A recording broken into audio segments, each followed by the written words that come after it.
Hello, and welcome to Reserve Inspirations D&D, where my friends and I play sci-fi homebrew version of Dungeons & Dragons 5th edition for your entertainment. My name is Aaron, your Galaxy Master, and I am joined this evening by my friends and players, Priya, Kayla, Mike, Sarah, and Lauren.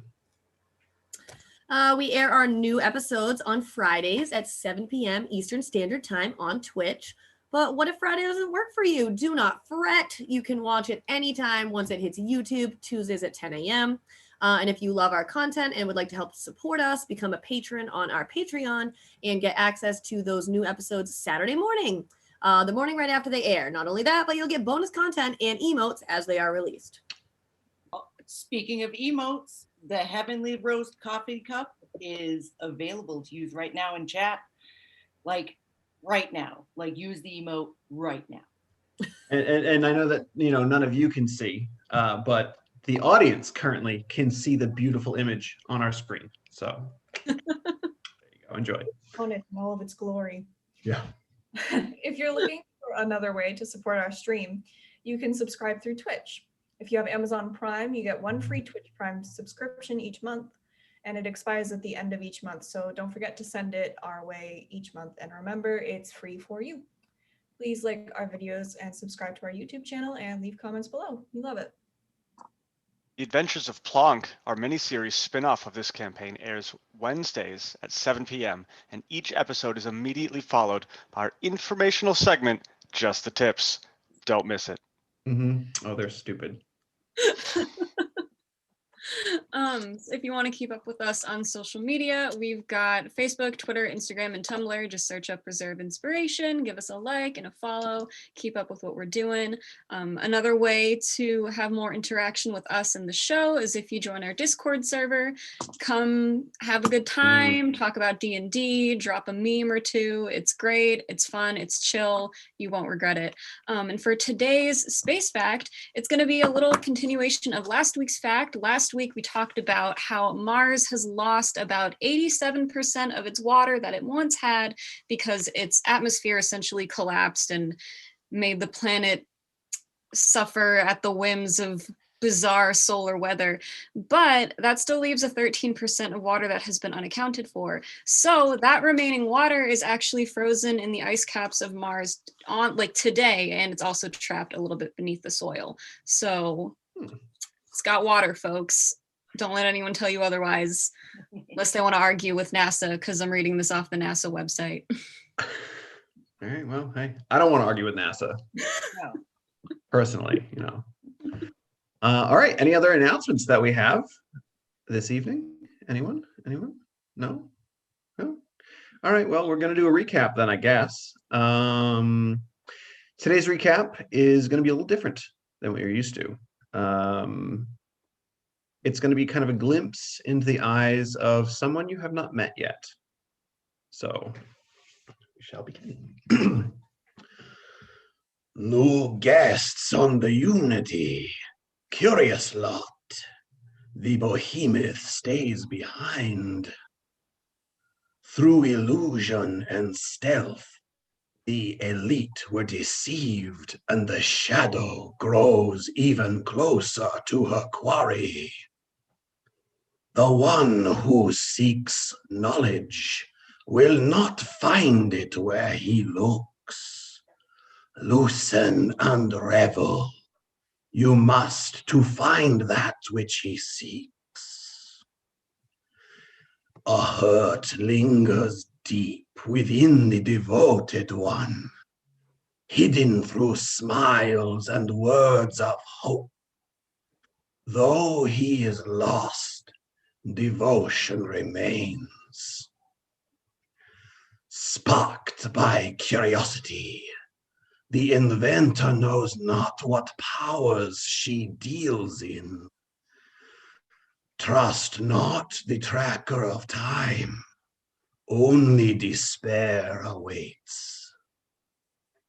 Frustration from a lack of camaraderie pushes the trapped to the brink.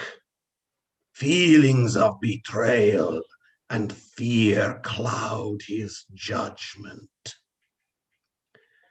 A vessel rediscovered by flame. Deceptive bargain struck, but to what end? And what is this? Can it be the one I've been searching for? The way of the iron lung. At long last, speak we must. And that's where we're going to begin today. Terrifying. Thank you so much. Yes. Precisely. You'd enjoy that. Very Anyway. nice. I'm a little nervous about why that person wants to talk to me, but Well, I do have up on Roll20 the Unity, if you would like to bring that up, so you kind of have an idea of where everyone is. I will switch. you're a liar. So yeah, last time you all entered the Unity, and you kind of split off. Minerva went on her own, and everyone else kind of did their own things for the most part, splitting into twos. And at the moment, I believe we have, let's see here, we have Minerva down below in the basement level. She is kind of slinking around trying to find Nolgatame. We have Zoxa and Modi, who have just made their way to the Drudge Retrieval building. And we have Kubrick, Zin, Emmy, and Tita, who are all currently, let's see here. They are all, where are you guys currently? Shop You're in 2? the hallway, I thought. Emmy was trying to buy liquor. Okay. Oh yeah, because I have you currently. Your avatars are in Hallelujah Overhaul, which is where you spoke to what was it, Punch and Manny. So I don't know if so go ahead. You were going down the Went hall. there after we had the fancy drink place. No. Yeah. Yeah, we were going down the hall because that's where I went to see Ratman. Yes, yes. Ratman. Ratman. Ratman. Oh, I don't want to turn Tita around there. Okay, so let us start currently, which Minerva, we did talk about this outside of game, but the amount of time that you have spent slinking around and looking into things, it's been about roughly 3 hours, a little under that. So you've currently cast your disguise self spell 3 times. Yep. So that's currently where we are with that. Mhm. But that's where I want to start today, is with you, actually. Okay. So you are currently down in the basement level. And if I remember correctly, you were still kind of hovering outside the door where the strand on your mask was leading. Yeah. So, and like the key card that she has right now isn't letting her through that door. So Correct. You took the visage of a blue emblemed Gith Yankee, Yep. and you stole the chip from a purple one. Yep. So. Mhm. Yep. And then when I awkwardly entered a room and immediately exited, a couple of the red shirt Gith Yankees called me a drudger. So I'm thinking that I know that drudge is the word that they use for slave. So I have a new plan as of now on what I think I need to do. Okay. I'm interested to know what that is, as I would like to know what you're doing.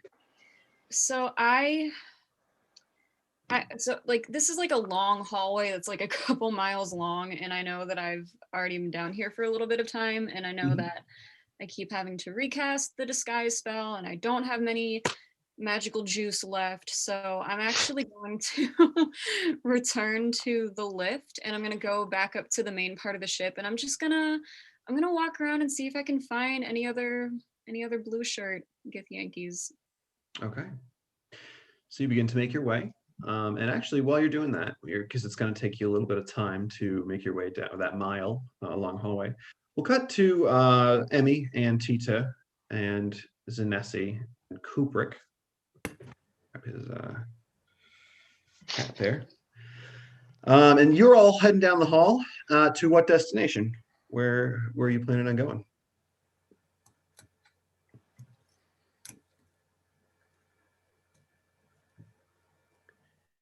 Emmy, I don't know if you are muted, but nothing is. No,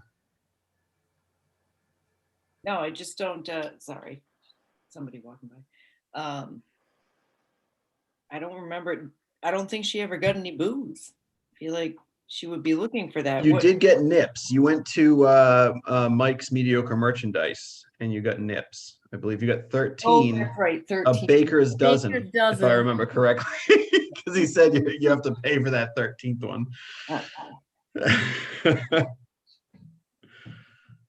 right. I don't know. Where are we headed? Shouldn't we be concerned about where Minerva is? Well, we tried buzzing her on the thing and she didn't respond. So, I mean, sure, we could maybe be worried, I guess. So I guess technically you guys would be closer or further up the hallway toward S6 because that's where Mike's merchandise was. Maybe we could be worried a little, I guess. Yeah, like, Yeah, a little like that. well, we never really got a drink, did we? Oh yeah, we did. We got shots at that place and we left. Because the first place All the caring. yeah.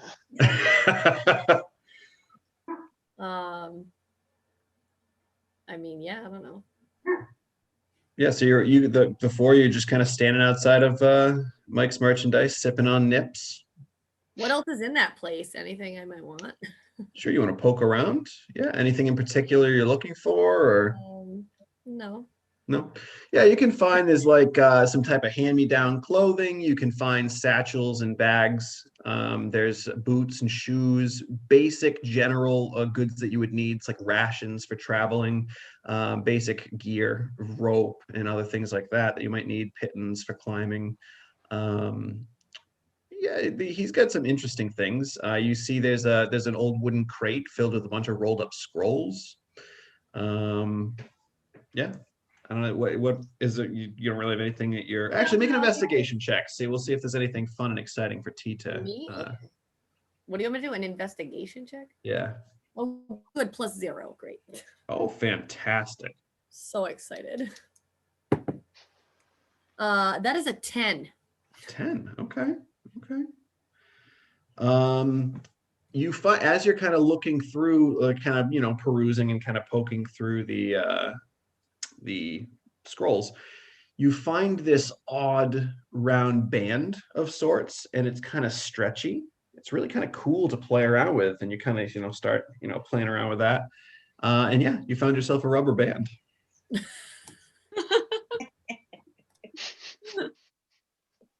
Do I have to purchase this rubber band, or am I just playing with it? Well, the Bob, who is the current purveyor there, he doesn't seem to be paying attention to you right now. So, oh well, then I will play with it and then try to keep it.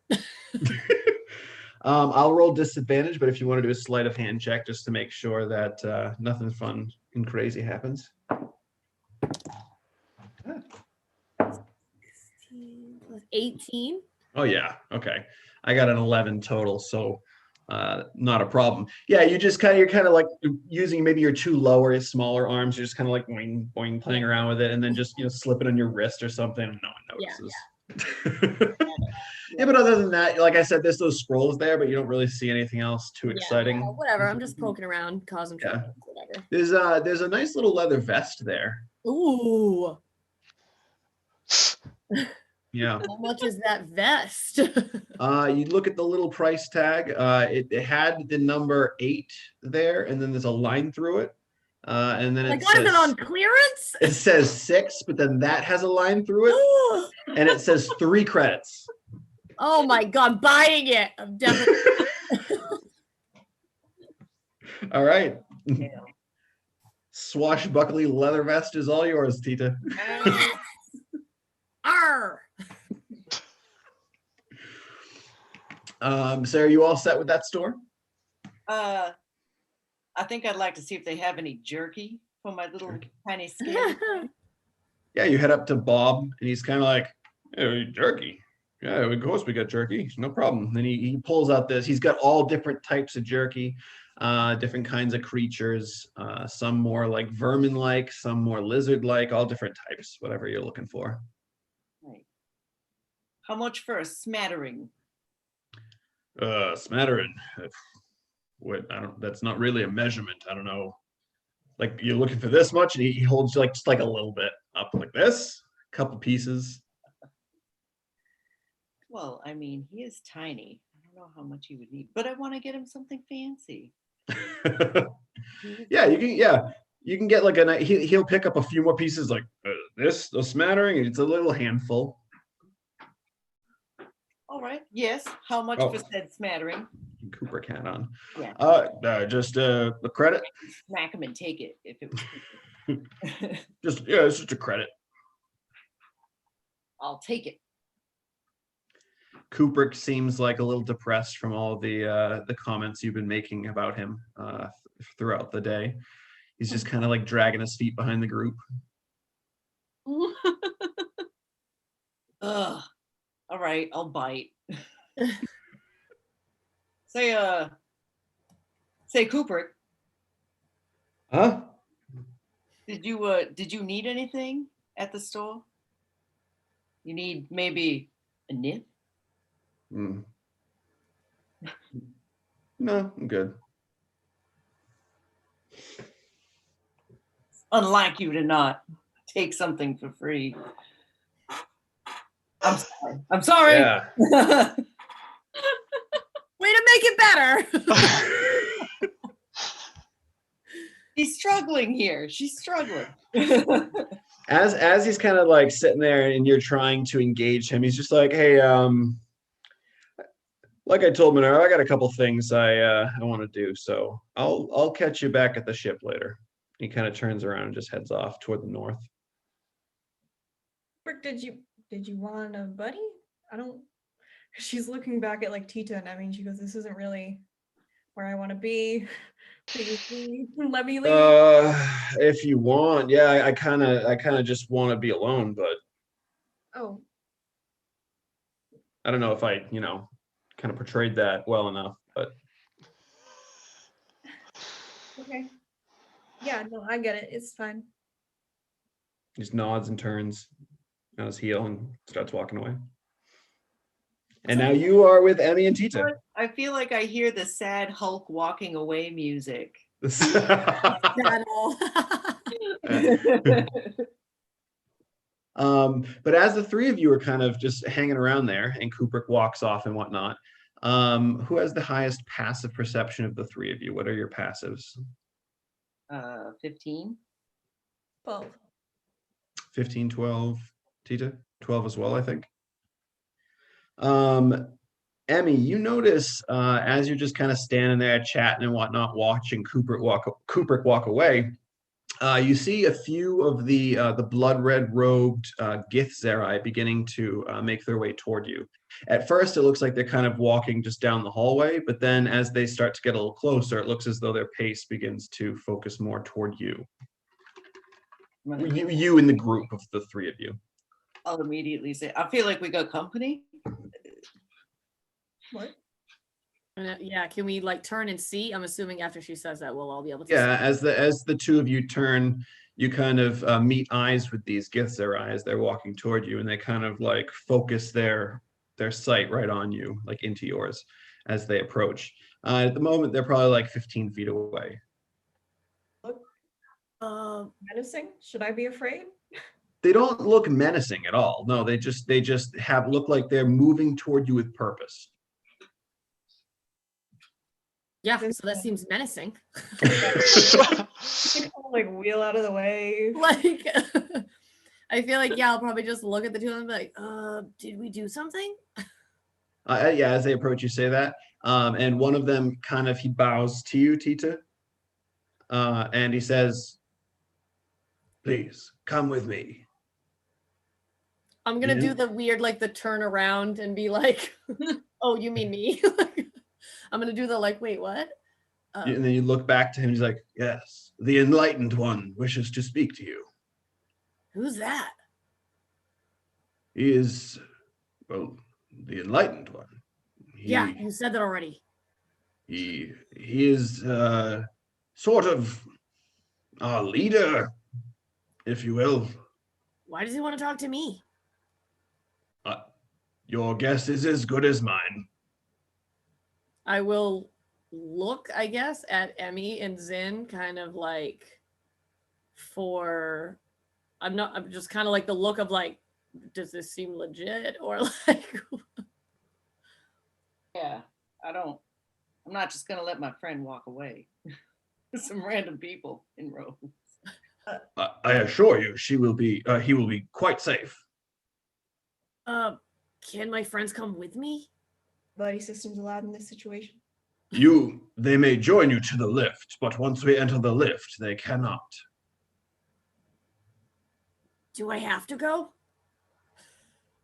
They look, as you say that, they don't roll their eyes or anything like that, but they're like, like, are we serious about, like, it's just, kind of that, would you just please come with me kind of thing. And they say, we will not force you, but we urge you to join us. I'm gonna do like the little like whisper thing to Emmy and be like, so like you think I should go or what? I don't know. I feel very stranger danger right now, but I know, right? If it puts you at ease, we are the quote-unquote police of Unity. We keep That does the not peace. put me at ease, dude. The opposite. oh yeah, that helps exponentially. We keep the peace, and we make sure there is nothing that happens here that could endanger others. Where are you taking me? Is my little communicator going to be able to work? I don't know what you mean by this. Possibly. Okay, I'm just gonna like, I don't know, pull it out, I guess, and like show him what it is, and then like put it back in. I have not seen such a device. Well, what if I want to talk to my friends after I go with you? You can certainly do that. We will not stop you. This seems weird, but fine.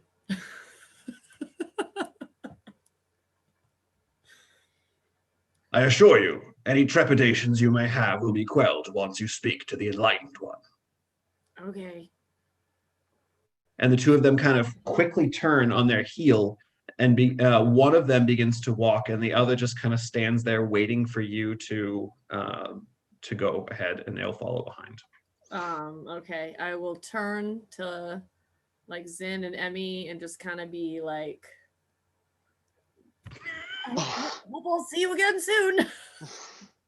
All right, and they take you down the hallway and to the lift. And when you get to the lift, one of them pulls out this device, and they kind of hold it above your head, Okay. down to the ground, and then they step inside. They put their chips in, and the lift begins to move. Okay. And even though you did not enter a chip. Okay. Am I the lift weird that whatever they just did to me? No, it was just like No. a lift. It was like some type of scan. Okay. Yeah, and the lift begins to rise. And as it does so, we're going to move on to Zaxa and Modi, who are currently unless Zin and Emmy want to say anything real quick kind of to each other before that scene kind of closes. I guess it's just you and me now, kid. I suppose. It's a very odd duo we got going on here. I'm now down to 12 nips. Yeah, just keep marking those off. Yeah. Just you and me. Oh, great. Yeah. All right. It's like, you want one? No. And no, these okay. feelings of abandonment are bubbling up, but she's just gonna wash them right back down. Oh, God. All Fantastic. very healthy. I love it. So Zaxa, what you and Modi head to dredge retrieval. Yes. And it's a long, fairly large building. There's no windows whatsoever except one that has a reinforced like glass paneling with a small counter that sticks out. There's one sign above it that says dredge retrieval. And there is one door next to where that little opening, like that window counter is, and that's it. It's a very plain metallic building. Are there any people inside? Looking into that glass window area, you can see two Gith Yankee, both adorned in the blue emblem attire. One seems to be filing some sort of paperwork, and another one seems to just be sitting at the window, just like twirling a pencil in their fingers. They both look very bored. I'll turn to Modi and just... do you think we could get any useful information out of coming in here? I feel like the only way to find out is to ask. That's a good point. Yep, he'll go in. The door's locked. Ah. You just like look in the window and like kind of... Yeah, and the person twirling the pencil's like... Yeah. Tell me, good sir, what exactly is this shop for? Yeah, it's not really a shop. It's a pickup of your drudges. You have your auction number and your identification. It's just like a second of blank stare, and then, I must have left those in my other coat. Excuse me. Just walks away. All right. How did it go? What did he say? I don't think they have any information for us. Oh, well, that's unfortunate. That's the slave pickup. Yeah, we discussed that. Remember, we said, yeah, it's probably a good idea to go there since, that's where Nolga team might be held. I don't believe there's anyone but the traders in there. You can see, like looking in the window, that the two of them are in like a small pocket of what this larger building is. It looks like it's kind of, there's a wall. You can't see deeper inside. It's a small like cubicle area that kind of curves around a corner. Okay. The door doesn't even enter into there. The door enters into whatever that larger chamber is. Interesting. So I'll say to Modi, I think we're going to need more things before we can get in and really search. All right. We need a identification and an auction number. We have our chips. We also need an auction number. Well, that might be a little more difficult.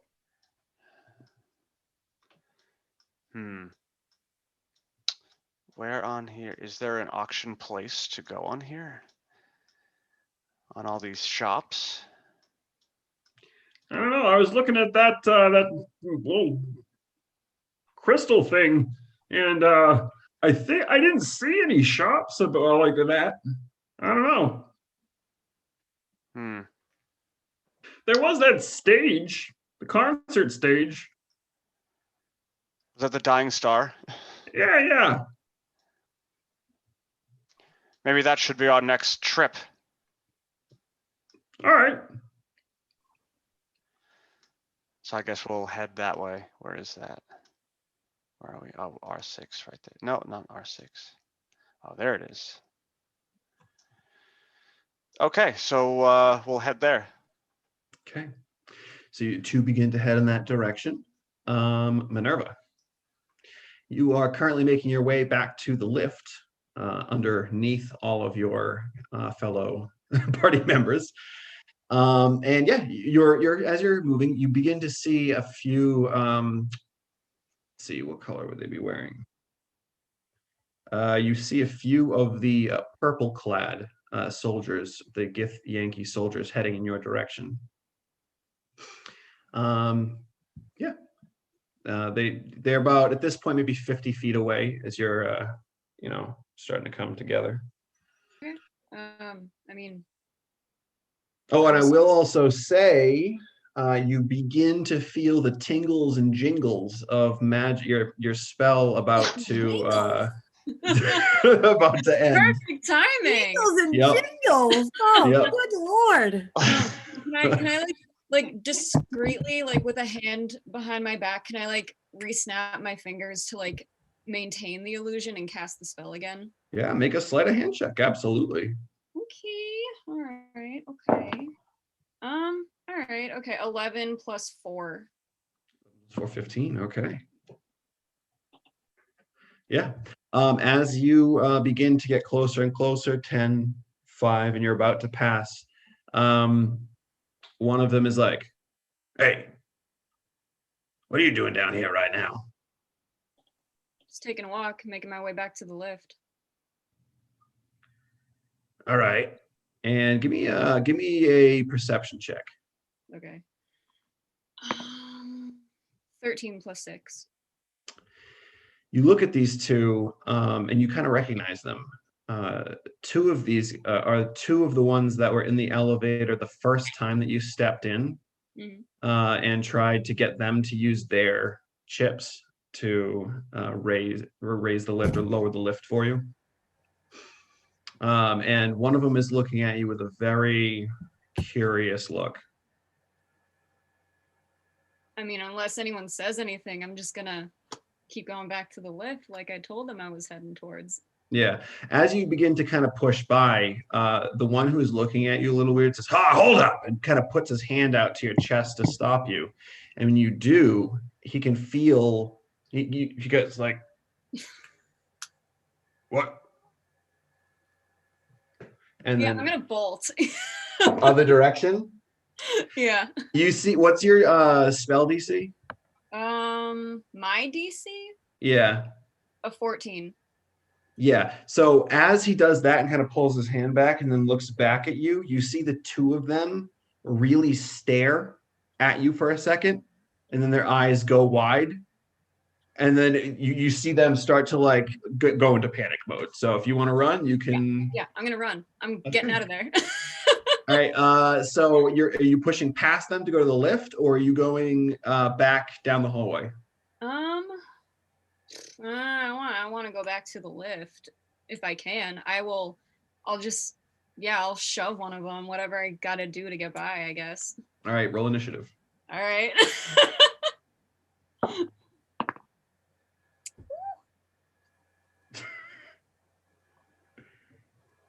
Initiative. All right, what'd you get? 12 plus 7. Okay, so you go. What would you like to do? Try to shove by them? Yeah. All right. So you're gonna have to make probably an attested grapple check to try to get by them. So it's going to be athletics or acrobatics versus theirs. All right. There are two of them, so they have advantage to try to grab you. Let's go.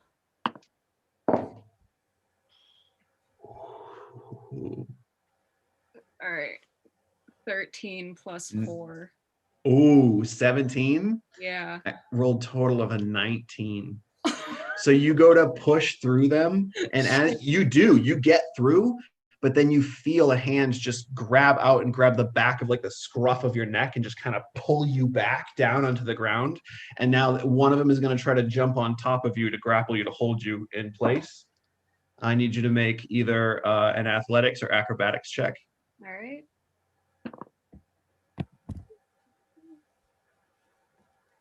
+18 4. I rolled a dirty 20. So between the two of you, you're wrestling, and he tries to get on top to hold you down, but you're able to just kind of throw him off. You're still prone on the ground, Okay. but he's there. The other one is you kind of push the first one into the other, so the two of them are kind of scrambling to get back up. Right. It's your turn. What do you want to do? Okay, so if I get up, that's half my movement. Mm-hmm. Okay. All right. I'm assuming I'm nowhere near it, but like how far away from the lift am I? I'd say you're probably 450 feet away. It's difficult to make out because the low light in here. All right. Okay. I am going. All right. Okay. Wait, I need to see how much movement this is gonna take because I have an idea, but okay. All right. I'm going to run. How does climbing work? Is that like in terms of movement, how does that work? Generally, you can climb at a rate of half your speed. Okay. All right. If there's like handholds and things to make it easy enough to climb. What If it's a rope? something, go ahead, a rope, yes, that'd be fine. Okay. All right. So if I've got half my movement left, I've got 15 feet.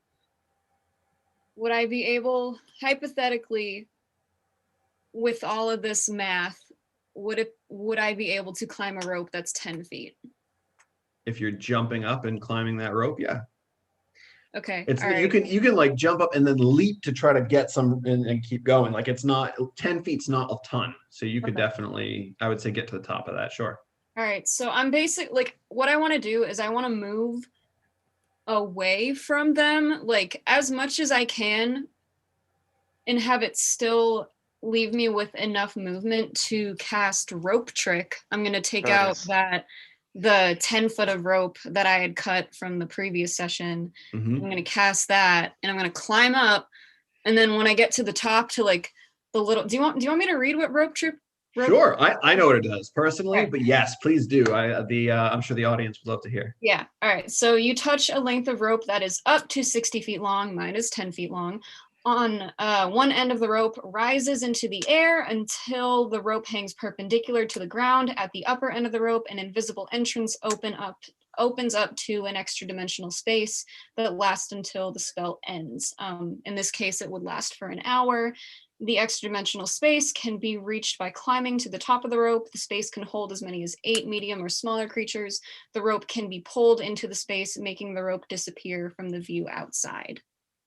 So I would like to cast that, climb, and then pull the rope in. Okay, I will say that would be everything that you can do. Awesome. You can just get up in there, pull it, and Cool. so Yeah. now you're in this dark little space. And the other thing about rope trick is attacks and spells can't cross through the entrance of this, but those inside the space can see out of it as if there's a 3 by 5 foot window. Okay. All right. Sounds like a plan. So as you're kind of sitting there, you see the two of them kind of get like right themselves to their feet, and they saw you go up that. So they're like looking like just looking around like where did she go? And then you can kind of, their attention diverts. They look kind of like down the hallway toward where the lift is. And then they begin to talk and start to move slow. One of them moves slowly in that direction while the other one stays kind of just looking up in the air. Okay. All right.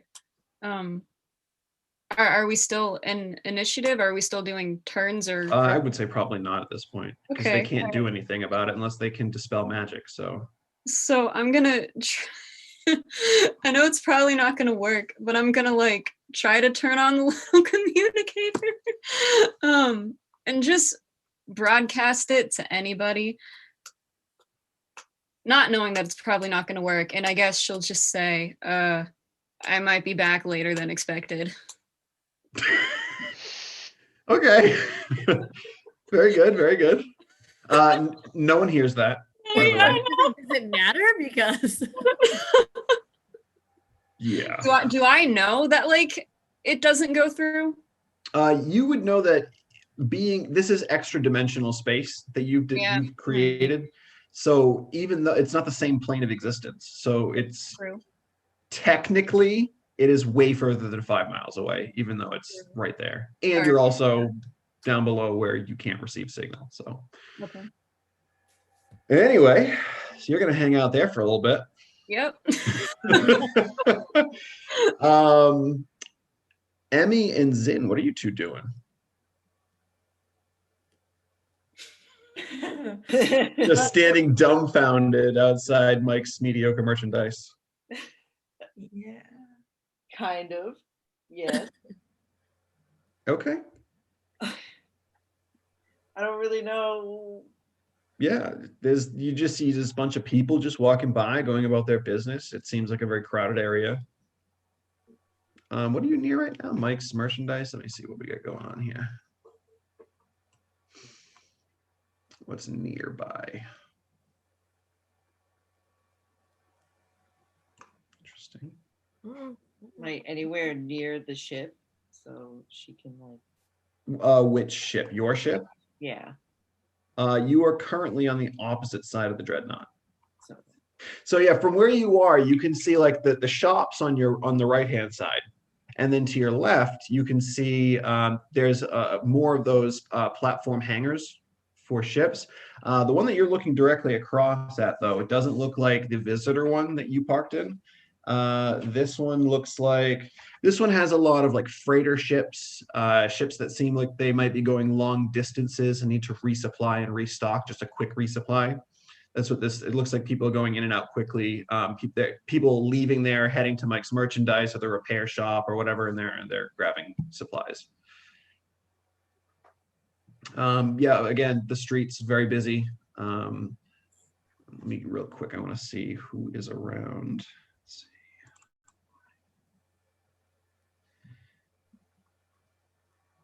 Bedrock quarries.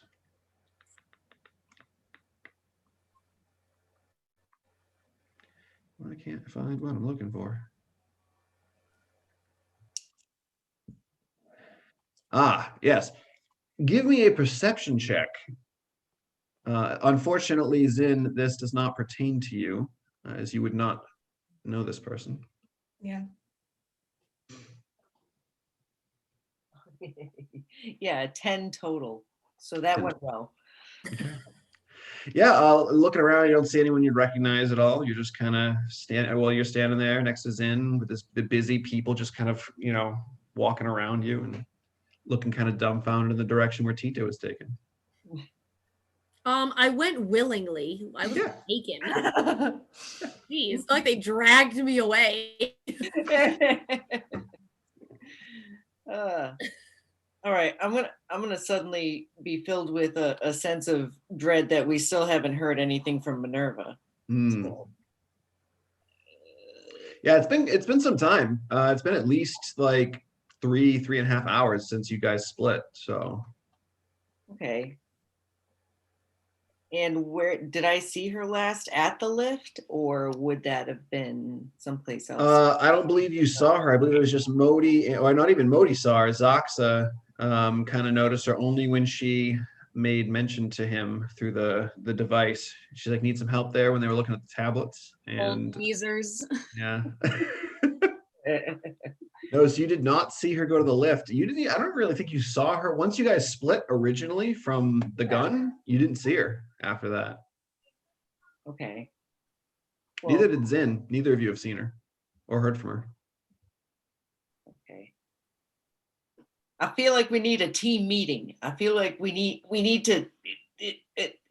There's just everybody's everywhere. Yeah. Well, we got Tita talking to the Enlightened One. We've got Minerva and God knows where, and Kubrick's all moody, and Zaxa and Modi are just doing their. So who? This is the team that we got right now. What do you want to talk about? I will say, Zin, when you say the Enlightened One, you get this shiver down your spine. Ooh, don't like that. Hey, that's bad. Said it in a moody way. Is that why? Because she was saying it all sarcastic. So then it was. Maybe. You don't know. I hate everything about this. This is not good. This is like when a family goes on vacation and everybody just splits up at the water park. This is not okay. God, this is like an episode of Goosebumps. What exactly do you want to talk about right now? Because there's not. Which I suppose which avenue do you want to follow? Because we could follow Tita, except he's long gone. We could try to find where Kubrick went, or we can try and find Minerva. So I'm gonna go with the latter. Yeah. The first one sounds hard. The second one sounds really annoying, and the third one sounds possible. all right, yeah. So where'd she go? And as you say that, we're gonna pivot over to Tita. Great. Tita, You step into this this lift with these two Gith Zerai and the blood red robe emblems, and yeah, the lift goes up and it opens up into. Here we go. It opens directly up into a foyer, which has multiple passageways. Oh, actually, you can actually head to you can go forward, or you can go left or right. There's like a tunnel type passageway that goes, or a hallway type passageway that goes around to the left and the right, and then there is a doorway forward, like a set double doorway made of steel. The two of them kind of step back toward the lift, and one waves his hand toward the double doors for you, Tita. Like going forward. Yes. They're closed, I assume. Yes. And I see and hear nothing other than these two dudes motioning to me to go that way. Yeah, you're just kind of like in a one of those, like if you ever step out of an elevator and you can go like up some stairs, or you can go out the front way or the side way. They've got those options. You can either head to the sides or head through those double doors ahead of you. So I will look at the guy who is motioning for me to go forward, and then I'm gonna be like, so this way, and point to like the two other hallways, just because being an asshole. And then I will I guess walk up to the double doors and just stand there and like think that I'm gonna be like a Jedi and I'm gonna open them with my mind, but obviously that's not gonna happen. So it doesn't happen. Nothing happens. You just stand there with the door like right in front of your face for a few seconds. Yeah. So then I'll turn around and be like, is this thing broken? He's like, you can just open it. Oh. So then I'm gonna knock first. There's no, you don't hear anything on the other side. Great. So then I guess I will open it. Okay. Very hesitantly, I will. You just kind of like look inside, creeping. Yeah. As you kind of creak it open and just kind of glance inside, what you initially see, it's very dimly lit. Okay. You can see that there's like a carpeted walkway that leads further down into this chamber. And there are candles along this carpet that lead like a pathway. Okay. All the way down to what looks like some sort of large cushion, like seating area. And you can see, it's hard to see it from this distance, but you can see something just kind of hovering there. And you can also see, it's difficult again to make out through the dim light, but even with your dark vision, it's tough to, you can see humanoid forms, or it looks kind of like that, kneeling along the walkway as well. And there's something bulbous on or around their heads. And they're all just kind of kneeling there in a crouched position, kind of not over the candles, but kind of, nearby, kind of leaning over. And yeah, that's kind of what you see initially as you creak in. Okay. So I will take all of that in, and then I will peek my head back out and towards the two gentlemen that delivered me and be like, so like, you're not going to bring me down there? And in the back of your mind, as you say that to these two, you hear, enter.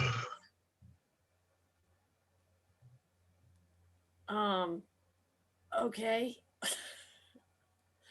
So then I guess I'll just slowly just step in, just one step, just on the other side of the threshold.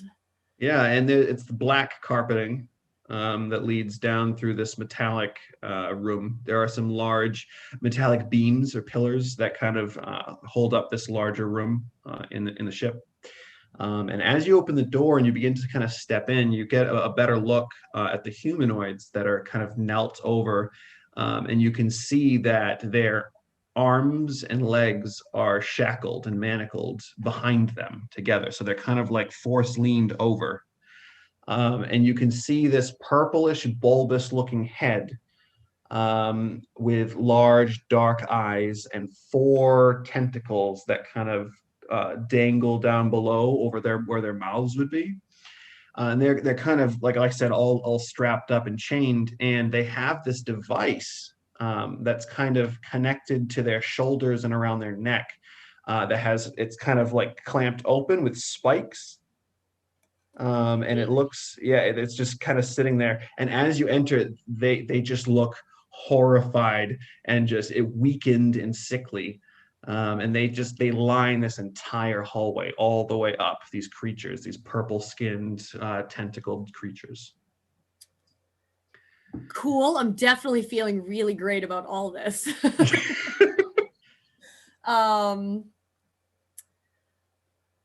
Okay, I guess I will very nervously and totally creeped out walk slowly down this carpet in the very center because I don't want to accidentally touch any of these people at all.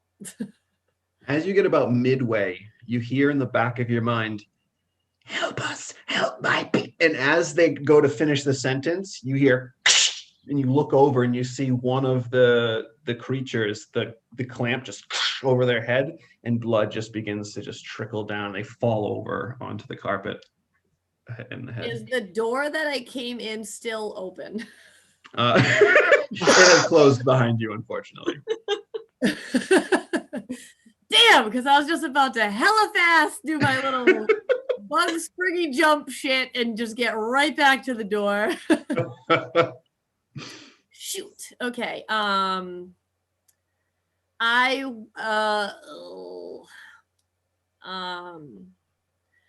gonna try to use my little buzzy thing and be like, so yeah, this didn't really turn out how I thought. Not sure if I'll see you later, but yeah. And then I'm just gonna. Who are you sending that to? Everybody. Everyone. Okay. Everyone who has a device minus Minerva can hear this. So you continue to walk down. And how close do you get to the cushion, the little large cushion area? You can see that there is a humanoid, maybe a Gith Zerai, the longest white two-strand mustache you have ever seen. It dangles. They're currently floating above the pillow, maybe like 5 feet, cross-legged, and they with their hands out, almost in a meditation style, mode. And there's this force-like energy just around them. As they just meditate there, and you hear in the back of your head as you get like 15 feet away, and you just hear, "Come closer." Yeah, I wasn't even gonna get that close, but sure. Oh, All right. Well. I was keeping it like a solid 50 feet away, but sure, whatever. He coaxed me forward, so I will again, ever so slowly, tiptoe my way up to maybe 10 feet away. Sure. As you do, you see his meditative form begin to slowly revert back to the pillow, and the force-like energy just slowly dissipate. And he opens his eyes, and you can see him there, and he's like, "Thank you for joining me. What is your name?" What? Are you kidding me? 2 guys show up in the middle of the hallway and tell me I have to come see you because you need to see me and you don't even know my name? I do not. I can see you from anywhere, but I cannot hear what is going on. Therefore, I would not know your name. All right, well, that's weird. I guess I will kind of maybe stand there a minute and see if he's being like legit, that he doesn't actually know my name, and then if he's not gonna say anything. He just stares at you expectantly. Okay. My name's Tita. Tite. Ethrai no? Yeah. And then I'm gonna hold up like all my forearms like duh. You do not know and realize the power that you possess. And then I will look at my forearms and be like, what are you talking about? Are you aware of your abilities as a monk of the Way of the Iron Lung? I mean, yeah.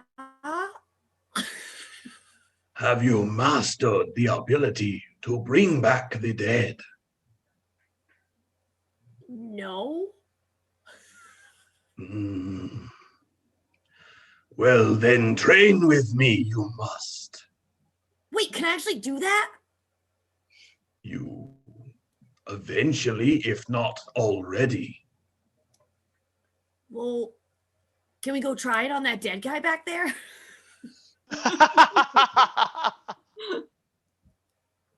That creature is not worth your power. Says you. Says every Gith here. And as he says that, you see a couple Gith Zerai that you didn't notice at first, that were like drunkenly laying on the floor or passed out against the walls, begin to stand and kind of circle around the cushion. And you also see, stepping out from the shadows behind one of the pillars in the far end, is one of those purple-skinned creatures, but does not have purple skin. Instead, the parts that you can see of its exposed skin, which is kind of very little, is a bright crimson color. And the tentacles, the 4 tentacles that you would see on the rest of these creatures, are not there. It looks like maybe they've been like sawn off or cut off. And there's just kind of 4 little nubs that dangle over where the mouth would be. This creature is decked out in different types of like leather armors. There's a large belt with all kinds of equipment all around it. He's wearing brown leather boots, but they seem to have some sort of contraption built in, some sort of like spherical type thing built into the back. And you can see like pistols and whatnot on their belt, and they're just kind of sitting in the darkness, or standing in the darkness, watching the scene. Cool. Sorry, what was that? I said cool, his enforcer, cool. Yeah, essentially. Okay, so now I'm gonna be confused. So who are you and why did you want to see me? I am Lord Dira, the Enlightened One. Well, yeah, I knew that part. I am the founder of Unity. Under my watchful eye, the Gith Zerai and Gith Yankee live in peace and prosperity. Okay. Teacher's like so unamused. He's just like, what the You have much to learn, young one. I am willing to teach you if you are willing to learn. How long is that gonna take? Cause like I have friends I need to get back to. Forget your friends. What? You have more important work to do. That doesn't sound cool. Tite, at the moment, one of your friends has broken into our lower level facilities. Oh my god, that's where she is.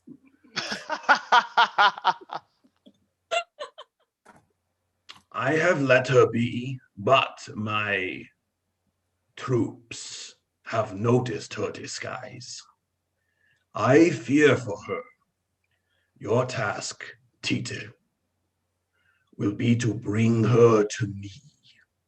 Cool. You gonna tell me where she is? Because we've been looking for her all day. And he just This points. is the best. He just raises his hand, points to the double doors for you to leave to search for her, and he says, Return with her, and I may train you. Well, then what's in it for me, dude? If you are looking to learn the ability to bring someone back from the dead, then you must follow my teachings. Okay, well, again, are you gonna tell me where she's at? I will have my friend guide you.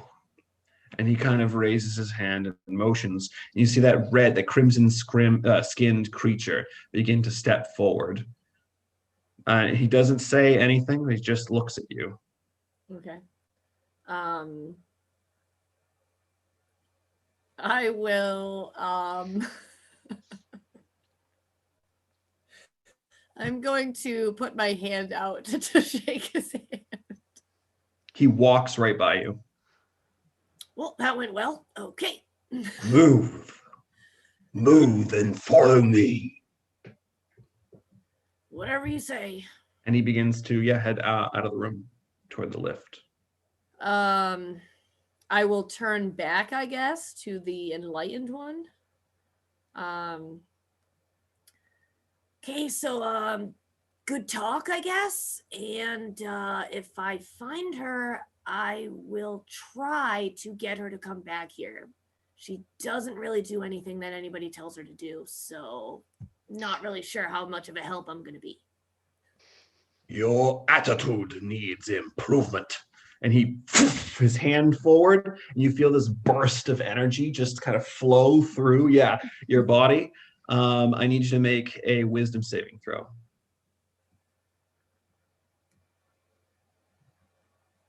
Mm-hmm. 16, 18. Yeah, you, without even really knowing consciously, you begin to become very docile. Your sarcasm goes away, and you just like you're a yes man at this point. Like you will. No. Are you coming? Obviously. But sarcasm is no more. Yes, sir. And you begin to fall in Perfect. line.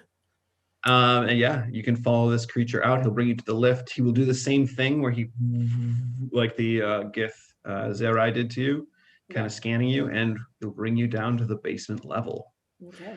At this point, Zaxa, you and Modi are heading to the Dying Star. We heard the thing, right? We You heard did what hear the you thing. say. Cool. There's a discussion that needs to be had right now about what that was. Mm-hmm. Because so he's just gonna turn to Modi and be like, wasn't she shopping with Emmy? Who? Oh, my fault. Who? Oh, he doesn't have a communicator, does he? No. What? Did you hear that? No, I didn't. Oh, right. Not part of Cool Kids Club. He just said he's not with. What did he say? I don't remember.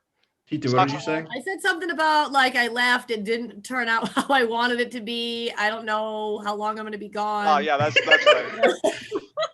This turned out to be a terrible idea. It was like basically the gist of the message. Tita said he was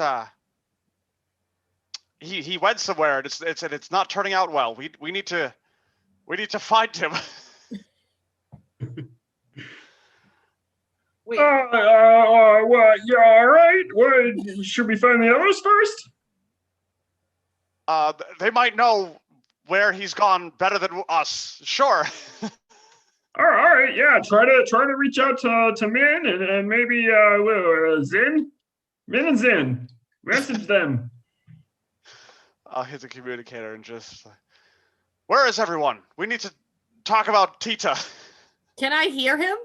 No, you just entered the basement level. Damn! So Tita and Minerva do not hear what's going on. So it would just be Zin and Emmy. It's Cooper. And one No, it's Gherkin. one. You hear, What is going on there? Someone reached out to Minerva and she never replied. And now Tita's saying that he's gone and not coming back. What is going on? I mean, valid. I don't have time to deal with him. I'm not even going to respond to that. So I'm going to immediately, me and Modi are going to go find Emmy and Zin and what should have been Kubrick and Tita as well also. So Is there like a food court? Like we could all like. there are a series of restaurants on that kind of like inner circle section. So We clearly I'll need put- a team meeting. yeah. I was gonna say, yeah, bring everyone to that middle section over there, kind of. Everyone except one go to. Yeah, one, you stay right where you are. Let's see the middle section. What's You don't know where Kubrick went. the bars? Cooper doesn't have a thing. Yeah, doesn't What? No, Cooper he have- doesn't have one Why does one have one and Kubrick doesn't? because one's on the ship. Likely story.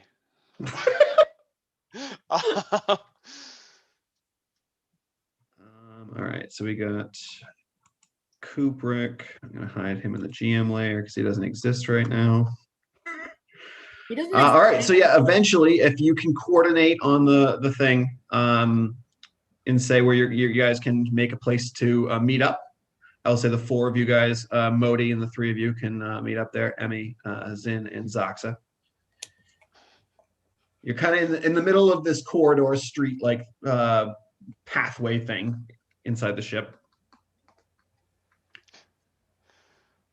Is this the rest of you? Where did everyone else go? I don't know. Tita's a grown adult. Like he wanted Well, to am I though? height wise, in Emmy's opinion, yes. Adult. So also maturity wise in Emmy's. Oh, true that. Yes.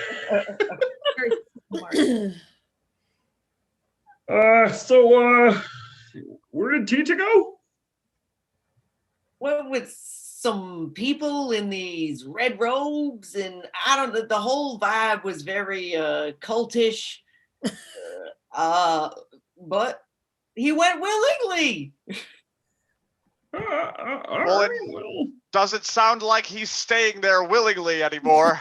It's not. This is a problem. In my defense, I don't know why. This is why I'm kind of like the second in charge sometimes.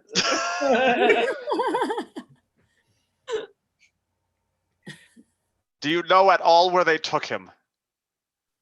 They said They said he was gonna. Oh, sorry. They said they were gonna take him to see the Enlightened One, which they said was the leader of the whole thing going on here. And sounds like big time news there. yeah, They I'm said they were like the police, though. yeah, Oh, well, I don't know how I feel about that. I am. Did he get arrested?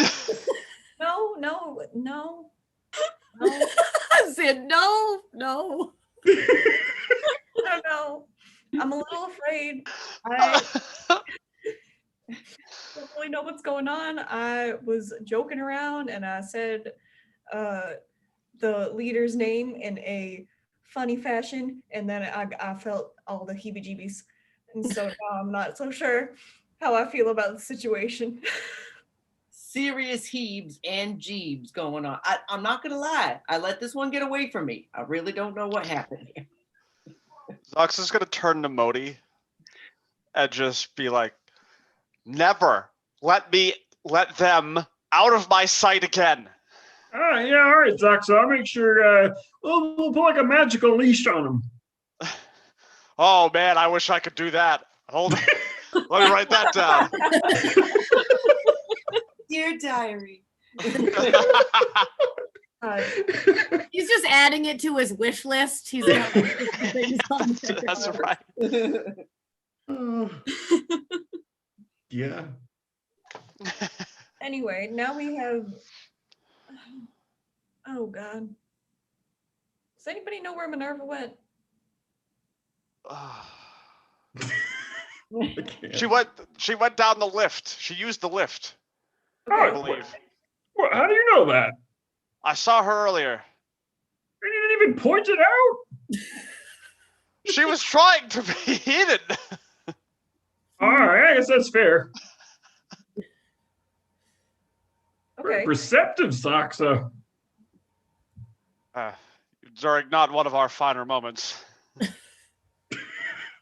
What do you mean? It's not important. We need to find the others. What is going on? The three of you hear in your heads.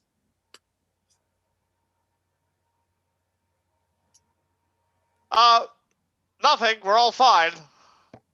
How are you? It doesn't sound that way.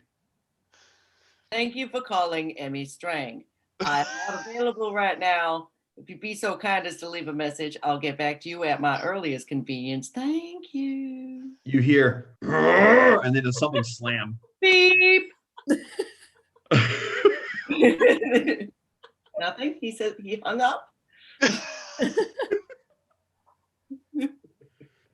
All right. Well, we need to focus. If TJ's been taken and Minerva's missing, we got to figure something out.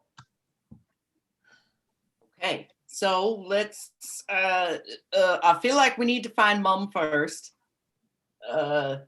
Let's think like Minerva. I'm sad. I like boxing. Stab. Is there a basement? Yeah. I think they were talking about that. Well, We get to the basement. well, we need to. That was quite a beautiful thing. I'm sad. Stab. Is there a basement? Well, Zoxa and Modi would both know that there is a lift at the very, very aft of the ship. We did go through that tablet a bit, right? Did we ever figure it out and go look at all the maps? I feel like you and Modi eventually figured it out. It's literally just clicking on things, which is, I guess difficult for the elderly. But Zin is like a master at it. She knows where everything is in the ship now, at least on this floor. I'll just start hitting things again and then just look at Zin and just. So we've been through. Oh Lord, we've been through a lot of this ship. And the only place we saw Minerva was down by the lift. So I think if we're gonna find her, we should probably start there. I agree. All right. Well, I guess let's head to the lift. To the lift. Had to. I'm sorry. I mean, she was looking for Noga Team too. So, I mean, should we be thinking like her? Like, where would Noga Team be on the ship? Well, Zaxa and I went to this drudge retrieval place. Yes, it was a room divided in two. I couldn't see what was in one side. They could be holding slaves there. I know, Emmy, despicable. Okay, 11 nips. Modi say despicable as well. I'm gonna try and pass him a nip as well. I haven't had one of these in a while. Oh. All right. Zaxa is going to have a flashback of the first time Minerva was gone and his day of trying to corral Plonk and Tita. And immediately just, I'm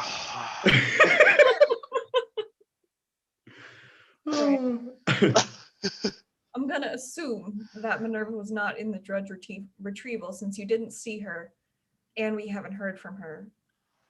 Because we were all able to use our communicators on this floor, but we haven't heard from Tita or Minerva when they went on different levels. Assuming. Didn't Tita go to a different level when he went to see the Enlightened One? Oh, yeah. All right, so she's not on the top level, wherever that person is. She wouldn't know he's on the top level. Well, I don't even think you know how many levels are on the ship. Yeah, no. Well, Minerva is not where the Enlightened One is, which I think is a good thing. That much we know. So, with context clues, there's at least 3 floors of this ship. Also true. Thank you, Modi. Yeah. Question, is there a way to get to the other floors without using the lift? Mm. Hmm. I feel like Is there like stairs shown on the map at all? There are not, and you have not seen any in your travels. Hmm. nuts. Right. Follow-up question. I know I probably should ask this when we were near there. The like big old parking areas that were on the side there, Mm-hmm. like the freighter ones that we're going through, that probably wasn't just one story, right? Was that more than one? It looked like it was maybe 2 stories, but the floor level is level with where you are. So it looks like it maybe the hangars go up a bit. So worst case scenario. Making sure. Oh, interesting. Good point, Emmy. I mean, That's I do know that a couple worth a write down. look a little different, but not all of us. So we have 2 choices, in my opinion. We can either try and get on the lift and make 2 of us look like we belong there and a couple of us look like we're prisoners and see where that goes, or we can try and find an alternative entrance. I'll be the one to say it. And then I'm just gonna pass out. What were you gonna say, Zen? I'm gonna say it. We would not be able to pull that off. We would cause even more problems. No offense to anybody here, but Finally, someone who understands this group.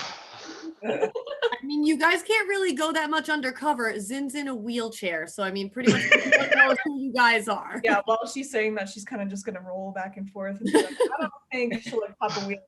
I don't think she'll be very stealthy. I think with that, Zen, we're gonna cut real quick to Minerva.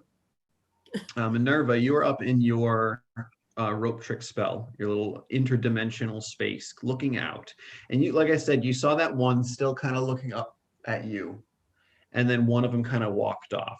And from the vantage point you have, you can't see that how far that person has walked away at the moment.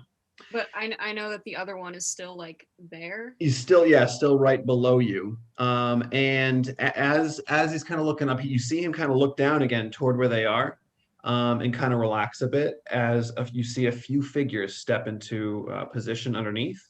You see a couple more of the Gith Zerai in the blood red robes. So there's now 4 of those.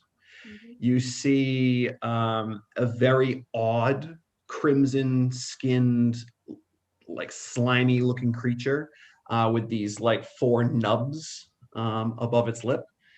A bunch of equipment all over, kind of strolling down as if they own the place, with Tita in stride. And as they approach right below your hole, the one who is looking up just kind of points up, and you see the red-skinned creature just kind of look up, grab something off of his hip, aim it up, and your thing dissipates, and you just fall to the ground right in between all of them. Wait, and I'm there? Yeah, but you are kind of under the control, or like, you know, you're kind of just following orders of this red-skinned guy at the moment. I know, but I Keep that don't in see mind. Minerva fall out. No, you do. You absolutely do see her fall. And wait, hold on. As you hit the ground, we're going to take a quick break. And we'll come right back to this excitement momentarily. But yeah, it should be about, we're a normal 15-minute break. Enjoy those bios if you haven't seen them already. And we'll be right back. So thanks. Stay tuned.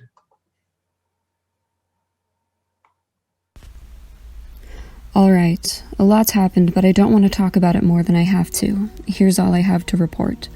After accidentally releasing the entity from the center of the elemental chaos, my crew and I traveled to the planet Isgard to make some repairs on our ship. Isgard used to be my home before I lived on the Halo ship with the Spite team, a tactical team of 6 Asimar created by the angelic solar of knowledge, Azazel. So setting foot on Isgard felt like a much-needed return at first. Of course, it wasn't too long before I ran into trouble. As some of my allies have surely been able to figure out by now, I have a memory issue, to put it lightly. On Isgard, I encountered someone who claimed to recognize me, and what were his words? "I'll kill you if I ever see you again?" Something like that. I had no idea who this person was, but he wore a mask very similar to mine, and he was very, very angry. Turns out he was called Number 1 and was the leader of an organization known as the Obsidian Order. I apparently used to serve this order, going by the designation Number 6. I'm glad I chose a better name for myself once I woke up. Anyway, despite Number 1 threatening to end my life should he see me again, I allowed myself to be captured by the Order with the intent of deceiving them and rescuing another one of my allies they had wrongfully captured. Little did I know that my own crew was mounting their own rescue mission for me. And I supposed it all worked out in the end. A ship with my own crew caught up to the ship I was on with the Obsidian Order just as we all came to the wreckage of a third ship. Unfortunately, it was one I recognized, the Halo ship with my former Spite team. It had been torn apart by a gargantuan earth elemental. A few of my teammates, well, I'm not sure if I even could have protected them if I was there. I did find one of my teammates alive and awake, though, Nolgatame. Apparently, she used to work for the Obsidian Order too, under the name Number 4. Violent, angry, a drunk for power, Number 1 was relentless in finding her. I got to Nolgatame first, but I still couldn't stop her from joining him. She was very important to him, and he was able to restore her memories. All that time I knew her on the Halo ship, I hadn't even known her memories were gone too. A fight ensued. Number 1 deemed me more a nuisance than an ally, and tried to make good on his word of killing me. Now, I may be the one who's not able to remember much, but clearly he forgot how much of a fight I can give. He ran away in the end. Teleported away, actually, with with Number 4 by his side. I have no idea where either of them are now. But I convinced one of Number 1's allies to abandon him and join me, and my crew killed the rest of his order in their endeavor to rescue me. So, if I do cross paths with Number 1 again, well, I just hope it's not soon. But anyway, 1 and 4 retreated, my crew had found me, and the Halo ship was in pieces. Olve was dead. Onlum was dead. Zanesi was close to being dead when I found her, but we managed to get her to safety. I thought that Modi was dead for quite a while too, but turns out he wasn't on the Halo when it got attacked. He was able to regroup with all of us on Isgard, and I have to admit that having him and Zin around has been a light in a dark void.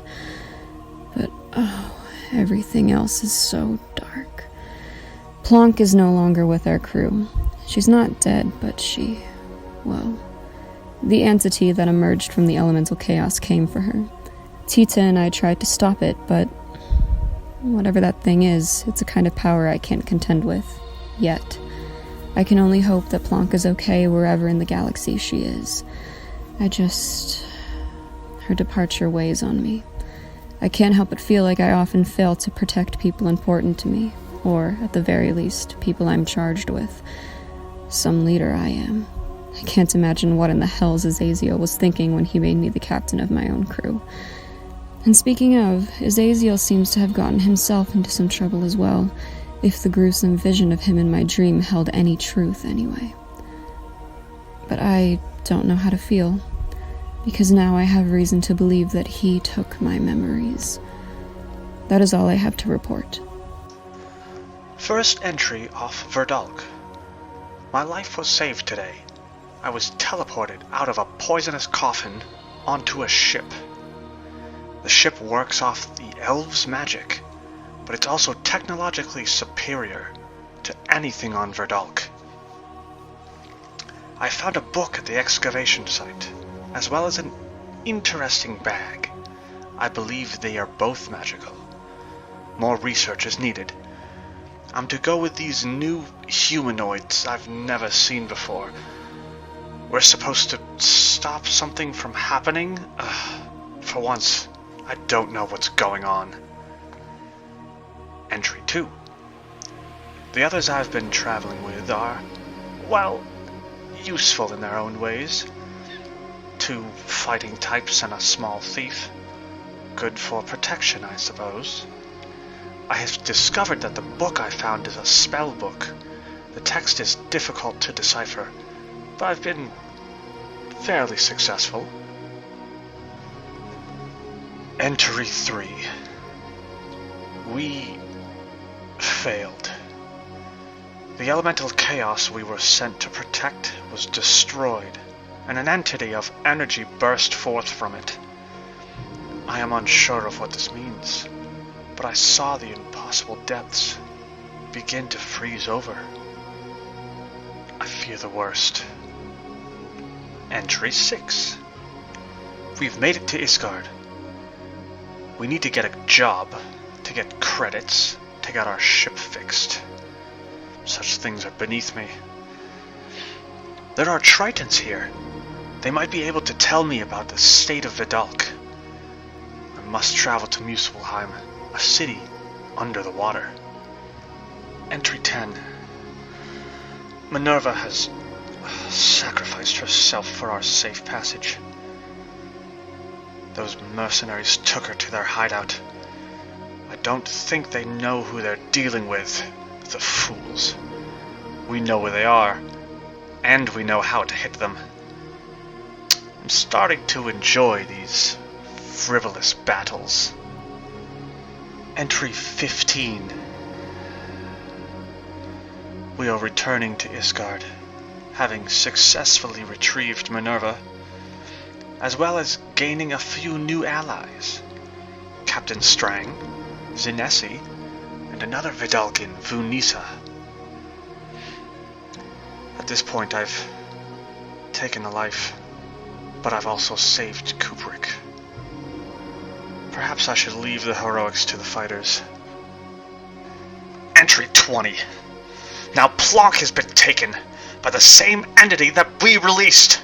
This group's failures are outweighing the successes.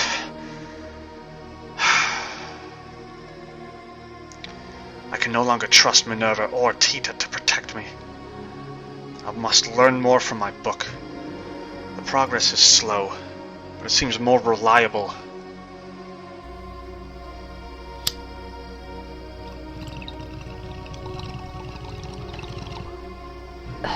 So, what am I supposed to be doing again?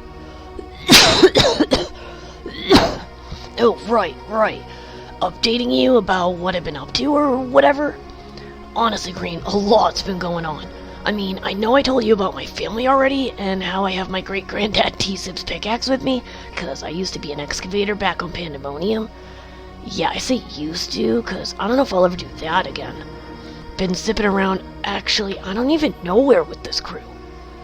Speaking of the group, they're fine, I guess. Not sure what I'm gonna do now, though, that Plonk is gone. She was my sidekick, you know? Used to carry her around everywhere with me. I mean, she was actually pretty frail and small. We got into so much trouble. Like that time we were messing around in the escape pod, and then actually detached from the ship. Totally wild. Good thing I played that stellar video game so much, cause I feel like it kinda trained me how to fly that thing. Another thing that's far out is this totally hot girl I met. And by hot, I mean she was literally made of fire. So fro and sexy, Green. Totally burned me, though. We messed around a few times, and then she just took off on a stolen ship. Guess that's why her name's Bernadette. So, I know you know I love smoking moss and making bongs. Damn, come to think of it, I've broken 2 already since I've been here, Crane. Lost Genevieve early. Rest in peace, Jenny. And Riz, oh, so stellar. Rizzoli, our time was cut so short, girl. Too short. Speaking of Moss, I almost forgot. I got a little daring and bought this, other stuff. A spray. Totally crazier trip, Crane. We were out at this nightclub. Got this totally stellar vest to wear. I look fresh as Frel in it. Wait, what was I talking about? Anyway, who knows? We're gonna get caught up in something next. Whatever that is. I think we're going to Zox's planet soon. He's pretty sure it's frozen over. Dread like that is happening everywhere, Crane. I heard some planetary news report that Pandemonium is under siege. Thrice and Floors fighting over surface territories? Sounds crazy to me, Crane. Hey there, my name's Nessie, Sin for short if that's what you prefer. I'm what you might call an inventor of sorts. My vast knowledge surrounding magical technology allows me to design and create new items that can help make everyone's lives a little easier. One of my more known devices is a universal winged utilizer. Perhaps you heard of it. Anyway, I'm from a smithing guild in Brightwater, namely the Marketplace Eternal. I'm not much for the whole buying and selling of things, so my purpose was mostly just to make what was being sold. I also enjoyed sneaking into the back rooms at shops and observing what others were making. When I wasn't doing that, I was busy making inventions of my own. I think one of my favorites is definitely the gravity neutralizer. I've been inventing for as long as I can remember. Countless hours at the library, poring over books about alchemy, welding, circuits, enchantments, anything I could get my hands on. When I wasn't in the library, I was sitting at my pa's workbench and tinkering with my new inventions and tweaking blueprints. I still remember my first invention. Long hours of editing and finalizing blueprints, testing prototypes, and eventually fixing prototypes. So thrilling. I guess that's what got Guild interested in me to start. Been working for them for a little while now. My spike team was pretty solid. Now, after what happened with the Halo ship and all the loss that came with it, things have been turned upside down for me. I've joined Minerva and her crew for a bit, and Kubrick's been helping me keep my mind busy. With everything as confusing as it is, I only wish that I was able to think the way I could before all this happened. Maybe then I'd be able to wrap my head around it a bit better. Ladies and gentlemen of the jury, it is with great humility that I come to you to beg forgiveness for the wake of damage Miss Strang, I'm simply interviewing you. What's that now? This isn't the court, which, by the way, you are doing next week. So, Captain Strang, tell me how you got where you are currently. Oh, that business. Well, that's a horse of a different color. Let's see now, where to begin? Oh, yes. What am I doing here with these folks? Well, I can't help but be attracted to the miasma of chaos, which is why this current band of jolly travel buddies piqued my interest. I suppose I just gravitate to the crazy, so to speak. Ever since I was a young lady, I had a thirst for entertainment, seeing it, being it, which certainly kept things interesting. My mother loved my imagination, my charisma. May she rest in peace, that darling, loving soul. My father, on the other hand, well, let's just say that he didn't share my love for the theater. Young ladies are not meant to be heard, and they're meant to be admired. Gross. Being preened to fit into high society was a real awakening. My father looked so proud every time I would perform like the young debutante he expected. Yet I found the whole dog and pony show to be tired and antiquated. So I went to college, expanded my horizons, met my match, my aquatic equal. Classic story, really. We meet, we fall in love, we make grand plans together, and alas, duty and status destroy your hopes and dreams. She was the very beginning and end of my taking anything seriously. But I digress. What doesn't kill you makes you stronger and all that garbage. My father gifted me a ship when I was of age, and I set out for the great unknown. I grew up, grew out, and lost my way. As my reputation precedes me, I tend to be known as one who indulges in liquid courage as a means to an evening's end. If I can't be truly happy, then why not forget the whole day entirely? Nobody wants to get close to the drunk clown. It gets dark sometimes. Lonely. And then, lo and behold, I happen upon these creatures, thrown together by circumstance, bound by honor to protect one another. I admire their connection. I crave it. So to be concise, I find myself following these folks like a shadow because, well, I like them. It is a great benefit of life to be able to choose a family. Can only hope I don't drop a turd in the punch bowl.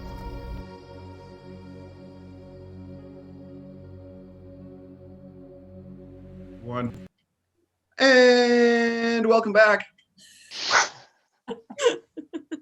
Just being dumb, because we're about to go into a very serious scene.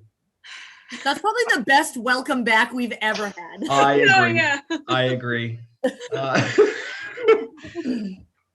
Well, at this moment, Minerva, you lie on the ground, kind of just on your elbows and your butt, looking around, and you have 4 of these. All right, wait, I see her, yeah? Oh yeah, 4 of these.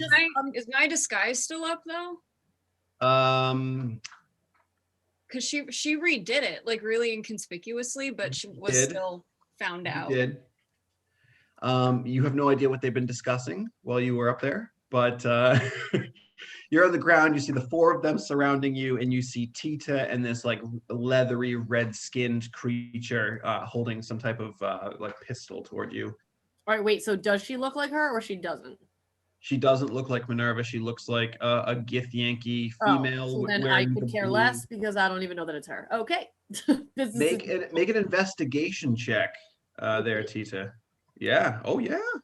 Isn't my investigation +0? Of course. It's probably terrible. It's 3. So I definitely don't know. You don't. But you hear that leathery red-skinned creature be like, "That's her." No, it isn't. Oh, Yes. I'm not Take her. That doesn't look like her. You can interrupt if you want, Minerva. I mean, does Tita look all right? Like, are there any? Tita looks fine. Maybe a little dazed and kind of like chilled out, but that's not really, I mean, that's her regular face. Yeah, exactly. Oh yeah.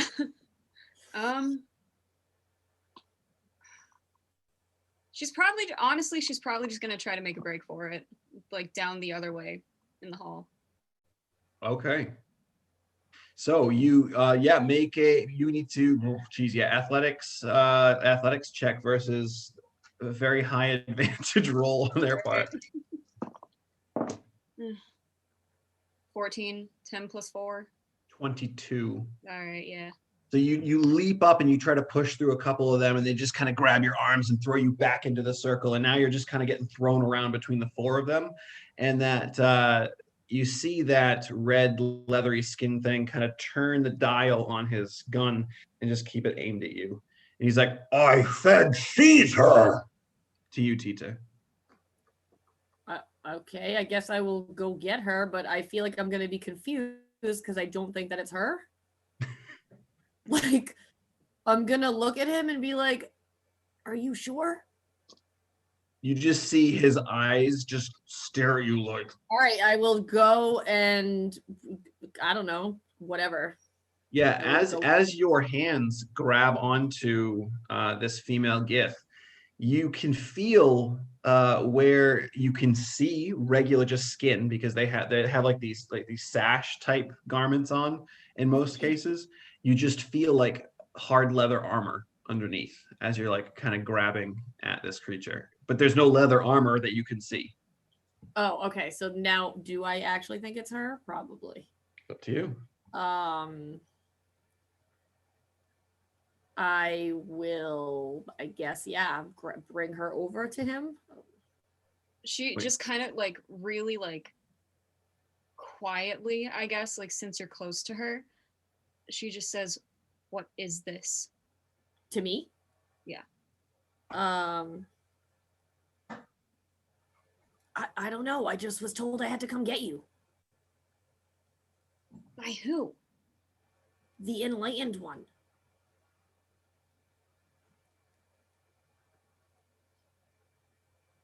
Why you though? Stop talking. Come. And you see he kind of motions Tita for you to put Minerva kind of in front of him. Okay. And have her like turn so her arms are behind her back toward him. I want to address the one who's been barking orders and stuff. She just kind of says, "What's the meaning of this?" You're infiltrating our base. Unauthorized. All right, so just tell me to leave and I'll leave.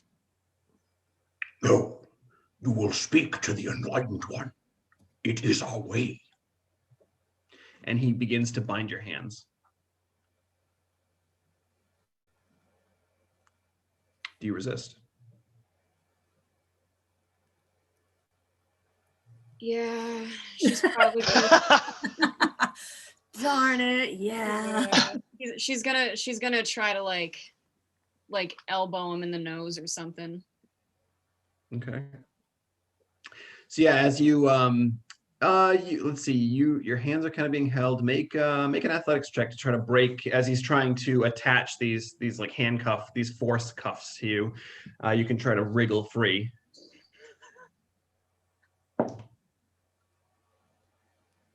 What do you got? 20. At 20. Okay, so as he's about to clip these force cuffs on you, you can hear like a sound. You just rip away, and he's ah! And yeah, what would you like to do? I'm gonna wait. When I see that happen, because she still looks like the other thing, right? Yeah. I'm just gonna be like, "Yep, that's Minerva."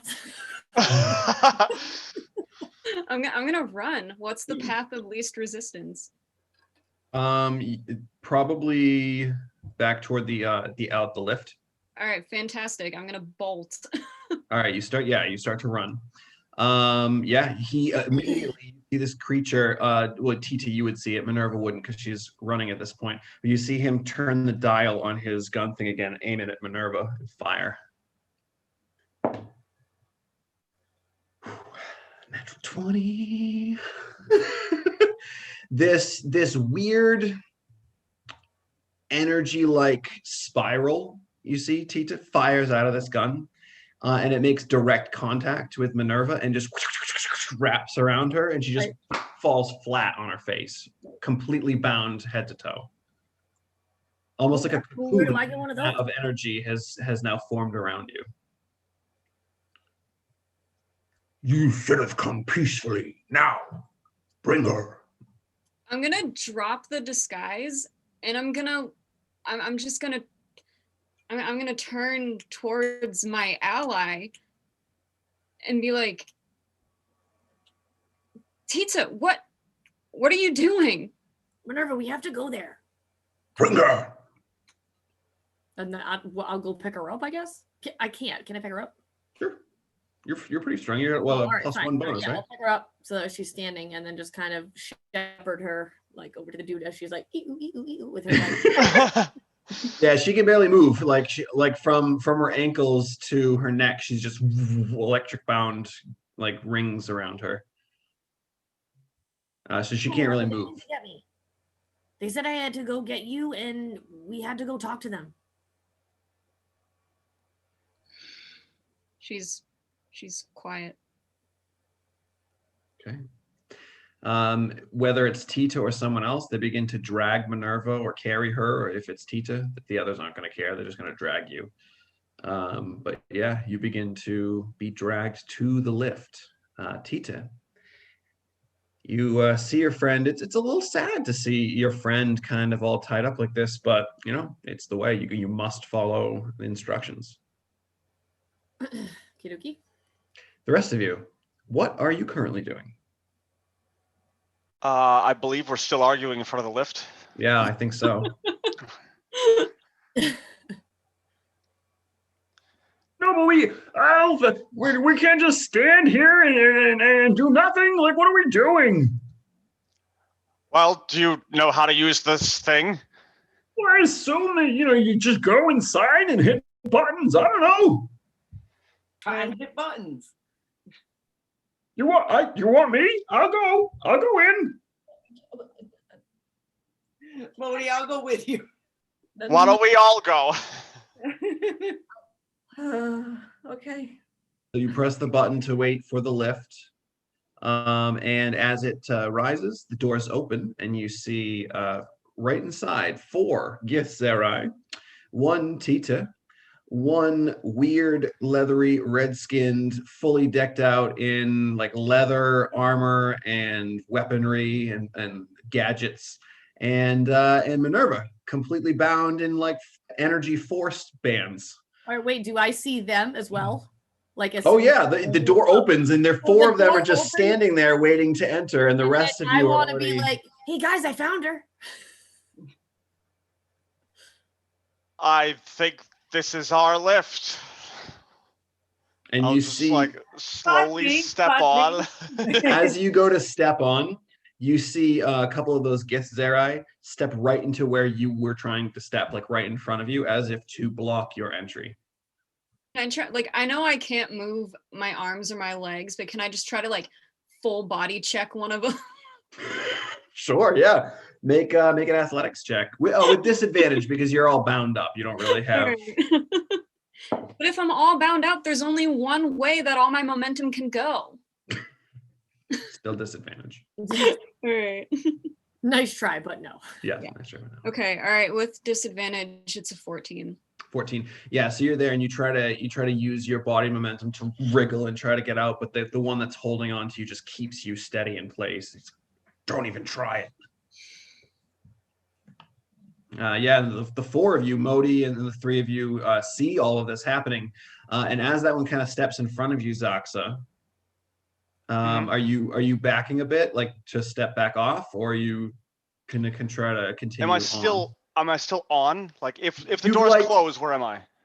You would be like in the doors, like they would close on you. If you're like halfway, like you've taken one step toward, and he has stepped into the way, so you can't fully take that step, is what I'm saying. Is there how much room is there between the 2 guys right in front of me and the rest of them in the elevator? The 2 guys right in front of you and the rest of it's not a huge lift. I would say that, well, it's a decent size. I would say maybe. Let's rephrase. Yeah. Would I be able to fit in between the 2 guys at the front of the elevator and the rest of them in there? Probably not. No. The 2 of them are kind of attempting to block your entry. Oh no, I know. I just wanted to know how much room was in there. Is there a spot that I can get? Okay. There's room inside that if you were trying to do what I think you're trying to do. Misty step.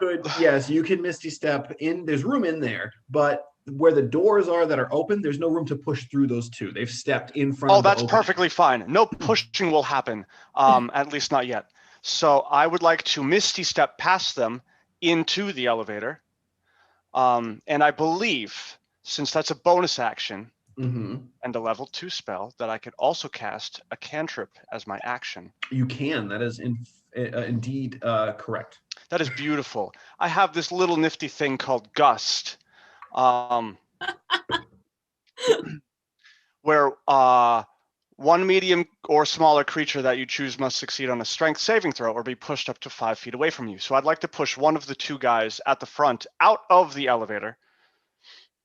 Okay.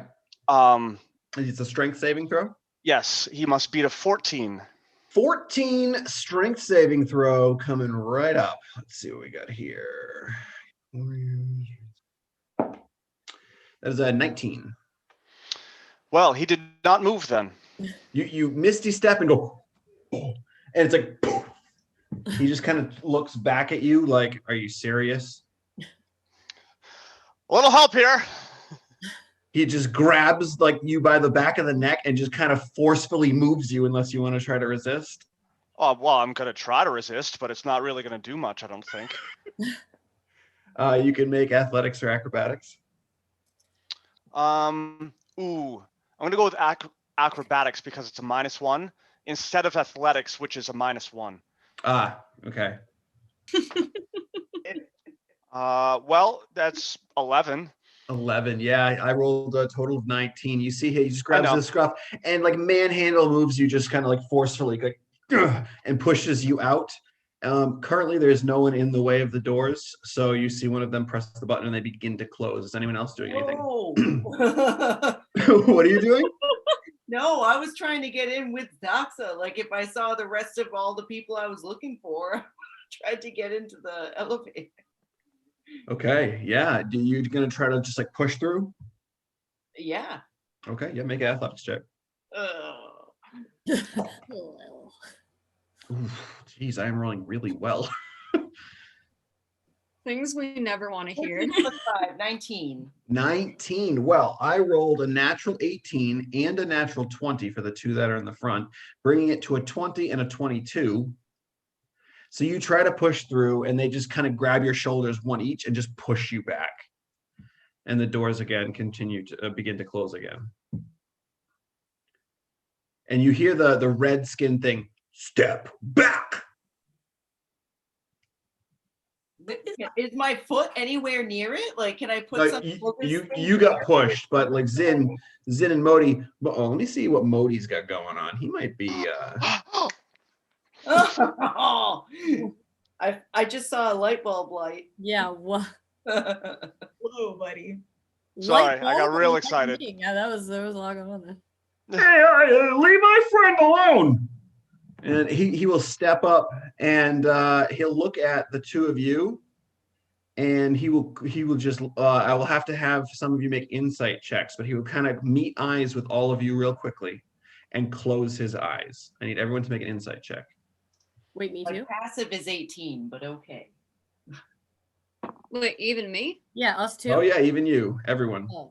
Ooh. Wait, what am I making? A what check? Can I get advantage because it's my best friend? Insight check? Yes. Oh, great. 26, bro. 26. 18 plus 8. That's a 22 from me. 22. Okay. 22 for me too. 17 plus 5. Ooh, Zin. 14. 14. And Minerva, what was yours again? 17. 17. Okay, let me roll. Oh no, Kubrick's not even there, so you're good. All of a sudden, he's like, "You leave my friend alone!" And he does that little motion, and you all at once, including you, Zanesi, realize, oh, we should shut our eyes. And you, as you all close your eyes, you can kind of, even with your eyes closed, you can see the bright light that just cascades out from his hands, and everyone in there is like, ah, and they like go to block their eyes.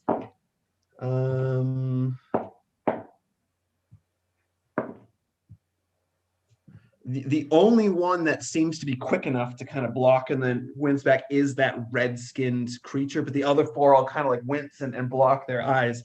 You have a quick second if you would like to try to do something. Is the door still closing? It is. Sword, a movable object. Ooh, all right. The doors hit the sword and can't close, and they begin to reopen. He's just that sword's just gonna stay there so the doors can't close. Okay, what's everyone else doing? Everybody else is blind now. Actually, you know what? Let's roll initiative. That was one of my gold dusts. That was one of your gold dusts. Oh, very okay. happy to have bought those. Yeah, perfect timing for that. Okay, so they are at. This is not turning out how I thought it was going to turn out. This is interesting. I'm still like in my little thing, yeah. Yeah. Okay. All right, Emmy, what'd you get? 12. 12. Yeah, she's always great with initiative. Zaxa? 18. 19 minus 1. Wow. I am surprised. I am as well. Zin? 7. 7. Okay. All right. Min? 23. Of course. 21. The one time I do really well, everyone's still I ahead also of rolled me. a 19, but I don't have a minus. I have a plus, so. Modi, that was Modi. Hold on, I need to mark off that spell slot. That was his big one.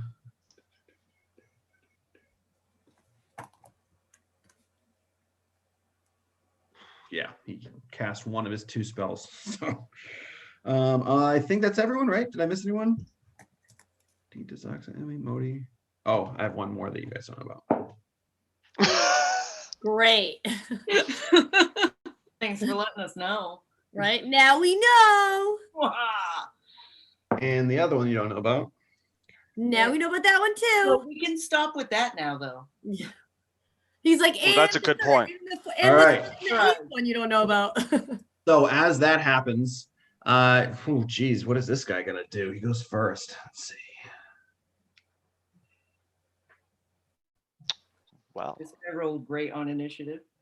Yes. All right. So luck with this one. So you see, as he's there, and pretty much how it stands at the moment is, Emmy, you've been pushed back and you're kind of on your butt looking at the elevator. Zaxa, you've been kind of pushed a little bit out. You're on your feet still. You kind of stumbled and you turned around. Zin, you're kind of in the vicinity. I'm not sure how close you are. Modi's like right up by the doors and everyone else is inside. And as quick as that light goes off and starts blinding everyone else, you see this guy quickly just put his hand out in front of him and just go, and you see this wall of force energy just over where the doors would be, so no one can enter at the moment. After his turn, Minerva, you are up. You are currently in those bindings. You can attempt an athletics or a strength check to break out. Okay. Other than that, up to you. What do you want to do? So okay, that wall of force or whatever it is, it's right. Okay, all right. It's essentially, it has taken over. It can be quite large, but he's formed it small, like, pretty much just covering the whole wall of that, blocking the doorway. Mm-hmm. All right. Separating the 2 groups. I mean, I guess I'm just gonna try to rip out of the bindings then. Yeah, I think that's the first logical thing I can do. Sure, yeah, make a strength check. Okay. Just strength, not athletics, just strength. Yeah. Okay. 13. 13. You're like trying to squeeze out of it, and you can see a couple of these electric, not electrical, but these like force type bindings begin to snap. It's not enough to get it fully, but you do start to snap a few of them. All right. Anything else? You have a bonus action, and you can try to hop if you want.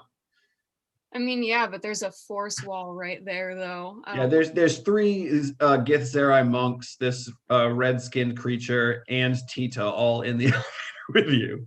And Tita's just kind of standing there, like, arms down, just like chilling. Yeah. Yeah.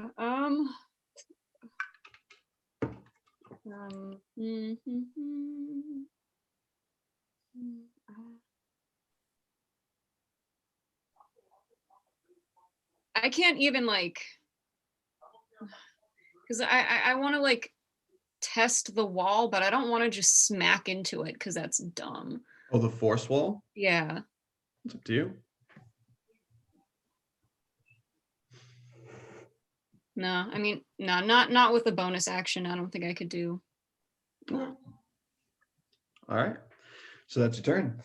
Tita, Yeah. What would you like to do? You see all this go down. Modi tries to blind everyone.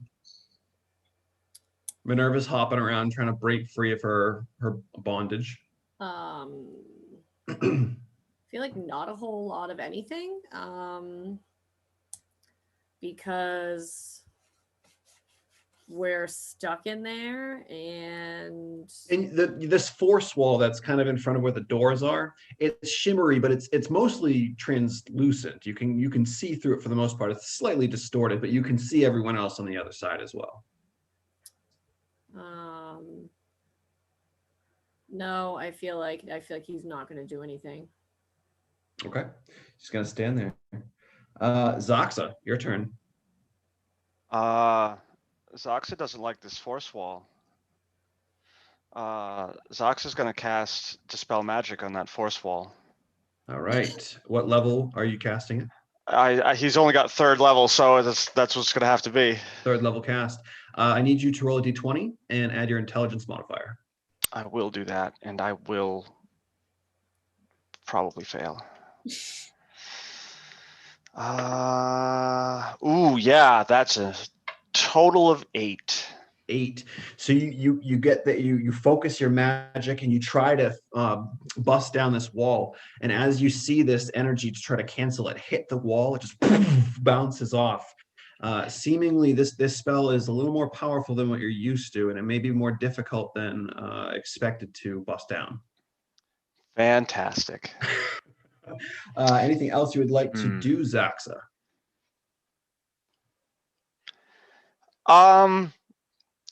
Could I roll a perception check to see how much attention we're pulling right now? Absolutely.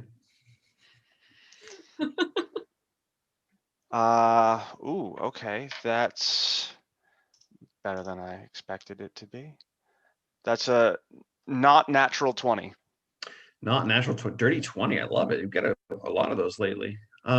So you just quick glances around. The civilian people seem to have kind of just like slowly moved away, scattered. Like the buildings around have kind of either people have gone into them and they're watching through like the windows and whatnot, or they've kind of just gone around the corners to get away. You do see that there are still a few Gith Zerai, like some drunken people just like laying up against the wall that you notice that their eyes have definitely perked up and they look like they might be about to do something. Literally, like right after you think they're probably gonna jump up and If this were a turn-based RPG, if things weren't all happening simultaneously, you would expect they'd be jumping up right after you. Got it. Well, that's all I got. I know that they're about to jump up. Yeah. Not surprising to you, you see 3 of these drunken Gith Zerai they kind of, with this nimbleness like you wouldn't expect from someone who's almost passed out drunk, they kind of leap up with using one arm and their legs just kind of kick and like twirl around, and they get up to their feet and kind of like sway there a second. And there's one facing you, there's one facing Modi, and there's one facing Emmy. No one has even looked at Zin because she never did anything in the whole situation. So they're each going to some of you guys. Let me see what we got here for these fun fellows. All right, Emmy, here we go. I've rolled a, what is their bonus? Okay, one is an 18 and the other is an 11. The 11 does not hit. The 18 does. Ooh. So as this thing kind of flips up, you unexpectedly, this foot just kicks you in the face, and they up to their feet, and then they go in for a punch. But this time you kind of like gotta smack it out of the way, being a nimble grappler as you are. Well, actually, not nimble. You're not nimble. You're just kind of a grappler, stronger type. But yeah, you kind of swat it out of the way. You suffer.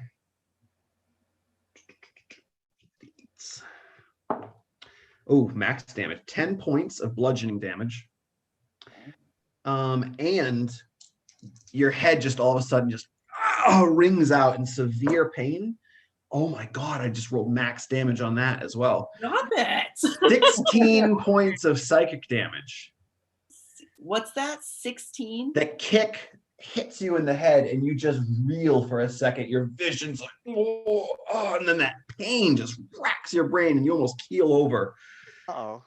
Zaxa. Uh-huh. What was the bonus? 4? All right. So, I don't know how I can ever hit you. It's either one is a 9 and the other is an 11. The 9 no longer hits me. The 11 does, because it meets it perfectly. Okay. I'm hesitating for a reason. Are you gonna do it? Yeah, I'm gonna use the shield. Reaction, just woof. As you do, you see them. You see the one kind of flip up, and as a reaction, you know it's coming for you. You see its leg just, and the leg just bounces right off of this magical orange shield that you've brought up around you. And as one comes to strike at Modi. What's my AC? Modi does, he dodges the kick, but then the punch just hits him across the face.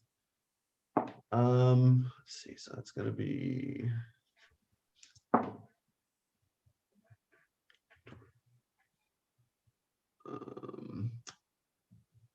done this in so long. After Modi gets hit, it's Modi's turn. He's like, oh, that wasn't very nice. Oh, Emmy, you look real bad. And he's going to reach out and he's going to cure wounds.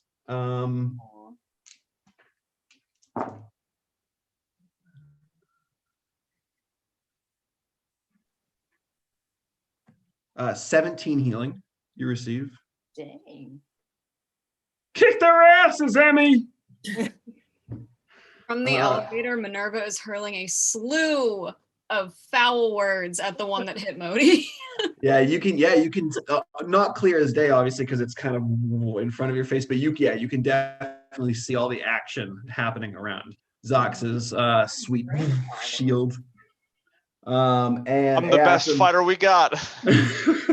Modi, after he does that, he's like, I'm really tapped out now, besides like a couple little things. Good luck, guys. Emmy, you're up. Great. Emmy's gonna do, so I guess the guy that just beat the bejesus out of her is right there. She's gonna do burning hands at him. Oh, okay. Yeah. Do I get like extra damage because he's drunk? Let's see how intoxicated he is. Also out of jealousy. Where is my D10? Here we go. As you blow the fire, he burps, and there's like a little, but it doesn't really do anything extra. Okay. All right. Do I need to make a deck save? Let me see. Yes. Okay. That's only an 8. Full damage on this guy.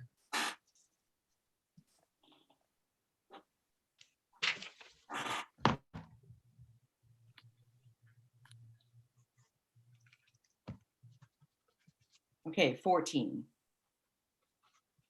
14 damage? Yes. Okay. Yeah, you the fire out, and as it ends, you kind of like peek through your fingers, and he's just all charcoal. He's like, he's single digits now. He's not looking fantastic. Anything else, Emmy? I'm gonna try and yell out to Tita. Can they hear me in there? Would I know? You don't know. You can make an Arcana check if you want. Yeah, okay. Yeah, okay. 11. Yeah. 11. Yeah, you're not sure. You've never really encountered this level of magic before. You're not sure what it entails. You think maybe if you yell real loud, you might be able to get through. Or you do have the communicators. Oh, and they would work because we never went down. You want to say anything before your turn's over? Okay, yes, I want to say, Tita, I'm sorry I left you. It was a mistake. These people aren't good. We need to do something. You can reply a very short reply if you'd like, Tita. I will. What do we say?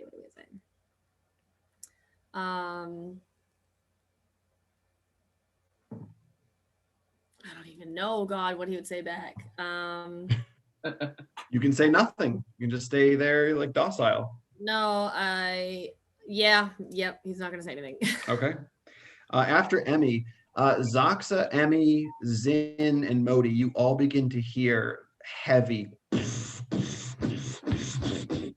footsteps on metal, and you kind of look, and around the corner, you just see Gherkin charging in. Oh, And he I'm just glad to see Kubrick. Right, the one time when you're like, damn it, why isn't it Kubrick? you just see him charge in, and the ones that were attacking Zoxa and Modi, he just clotheslines and slams them down to the ground. And let's roll some damage. I need a bunch of fours. Hold on. maybe this is good for us. I take it all back.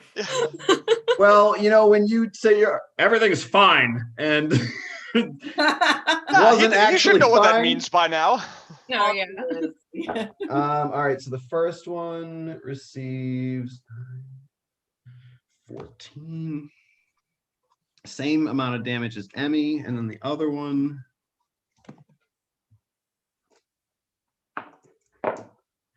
Oh, that's not great. He just clotheslines the two and slams them to the ground. So now they're prone on the ground. He's just like, and as he kind of slammed them, you saw like Zox and those who were out there. Yeah, actually, everyone can see this. His like around his hands or his gauntlets were kind of like slamming them down. You just see a burst of like radiant and fire energy from each one as he slams them down to the ground. He's just like, what is going on? And that's gonna be Zin's turn. Is this a bonus action for Emmy to put her finger on her nose? Like, Like shit herself. got like PTSD with this guy. She needs to get away. Well. Goddamn. Yeah, what you doing? Then we'll go. This is going to be a much shorter stay than I think we were anticipating. And she's going to try to cast Frostbite on the red gentleman who has the force thing up. Oh yeah. Oh, can you cast through the force with that? I do not know. The range is 60 feet, and I just have to be able to see them. All right, let me just double check because that sounds fantastic, but I want to make sure magic can pass through. Oh, that'll be fun. Just doing my best, guys. You are. This is true. Mhm. Yeah.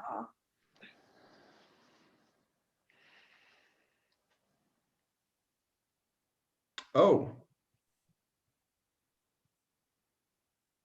Interesting. And it's something you want to share with the class? Yeah, so nothing can physically pass the wall. It is immune to all damage and can't be dispelled by dispel magic. Yeah, I already found that one out. Thank you. It does not say that a spell that is essentially existing and starting like up from the ground over him, it doesn't say that can't happen. So and you can see him through the wall, so I'll say that you can do that. That is delightful. So needs to make a con save.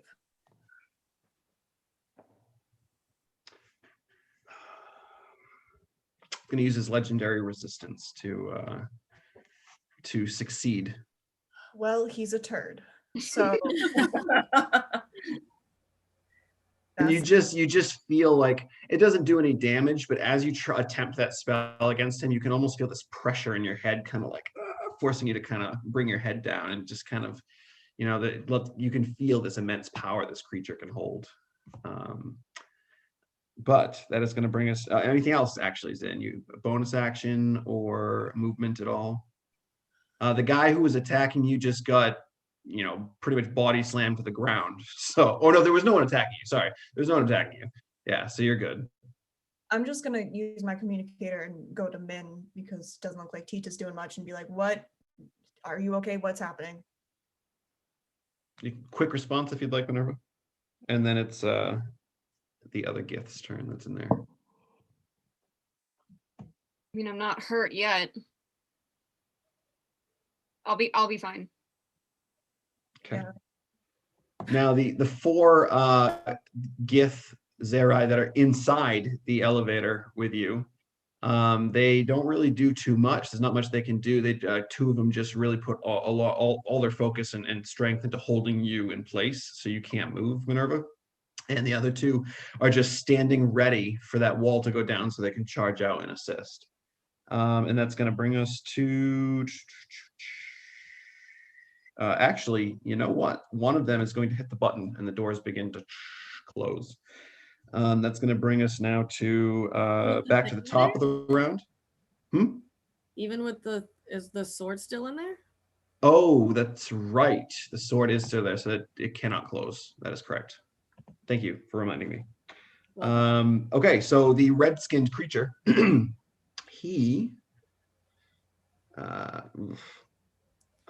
yes. He is going to put his hand on your shoulder, Minerva. I need you to make a Constitution saving throw. All right. It's not I lied. the best con save I've ever had. Oh no, you do need to do that, but I need to do this first.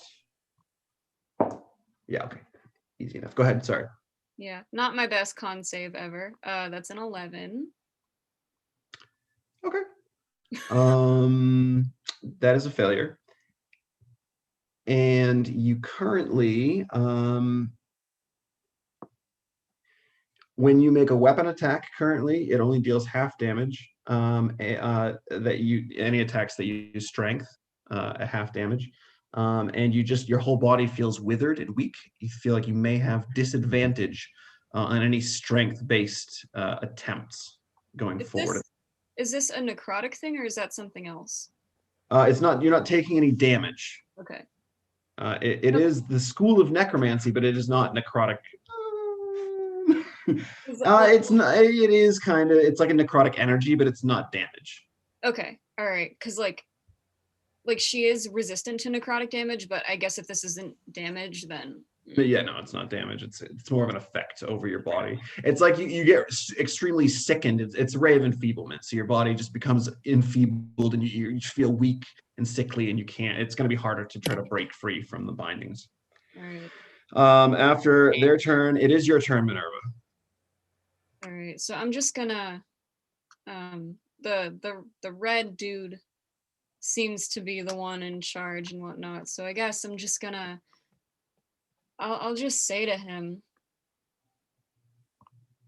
if you just need me, can't you let my ally out here? And I like motion my head over to Tita. Wait, can you say that one more time? I missed like a part of it. If you just need me, can't you let him out? And she nods her head towards Tita. No, he is part of this. Bullshit. And yeah. Anything else you want to try to do? One more communication thing, I guess. I wanna I don't even can I even like activate the communicator? Like can I like tilt my head to like hit my shoulder with it or something? Yeah. It's more of a mental thing. You still have to speak. You still have to speak verbally, but it's more of a mental thing to get it to work. It's a free action.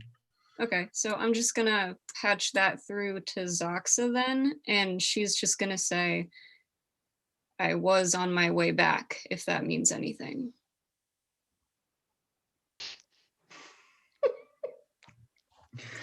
All right. He just smiles a bit. Tita. She remembers that conversation though. She's like, shit, Zoxa's gonna be mad. Tita, Doors open, she's captured again. It's, oh, Tita, give me a wisdom save.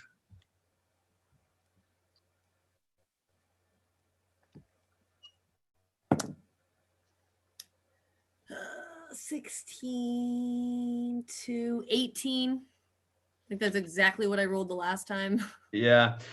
You're still in this kind of stupor. Fantastic. Yeah. You see your friends getting beaten outside.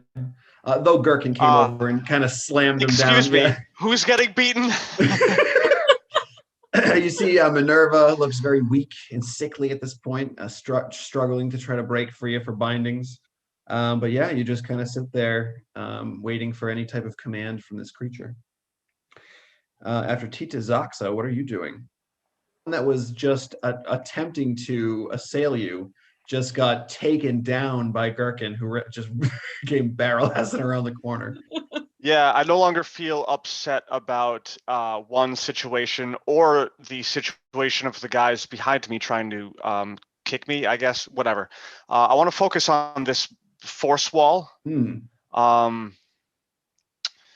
I can't, Dispel doesn't work, so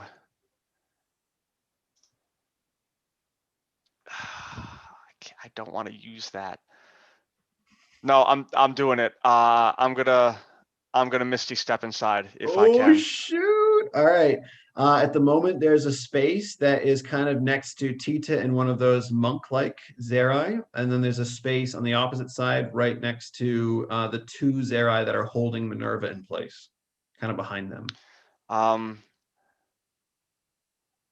I'll go to damn that neither of those are good spots. I'll go to the everyone in there's an enemy except the tied up Minerva. I don't know. I'll go next to where Minerva is. Okay. Closer to her. All right. So yeah, you kind of appear behind the two that are holding her. Beautiful. And that was a bonus action, right? Yep. All right. All right. I'm going to. My God. There's no weapons. That's right. All right. He's gonna start throwing punches. He's gonna throw a punch at one of the people holding Minerva. It sounds like a terrible idea. Okay, go for it. Oh man, this is amazing. All right. Jesus Christ, how not proficient? So no, what would he? It's I'm your rolling. Oh, it's yeah. So this is a at a -1 to hit. You know what? Even with that, it's 12, which isn't bad, but it's not gonna hit. I don't think. You do hit them, but your hand just kind of, as you hit, just kind of buckles under, and then you just see one of them like look behind them, like, "Are you serious?" Just like, oh yeah. Anything else, Zaxa? I think that's it, right? I think that's really about it. Yeah. Okay.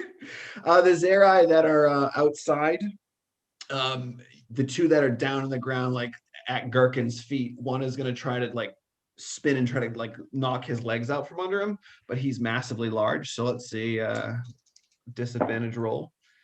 No, he tries to spin and his legs collide with Gherkin's to try to like flip him under, and he just stops.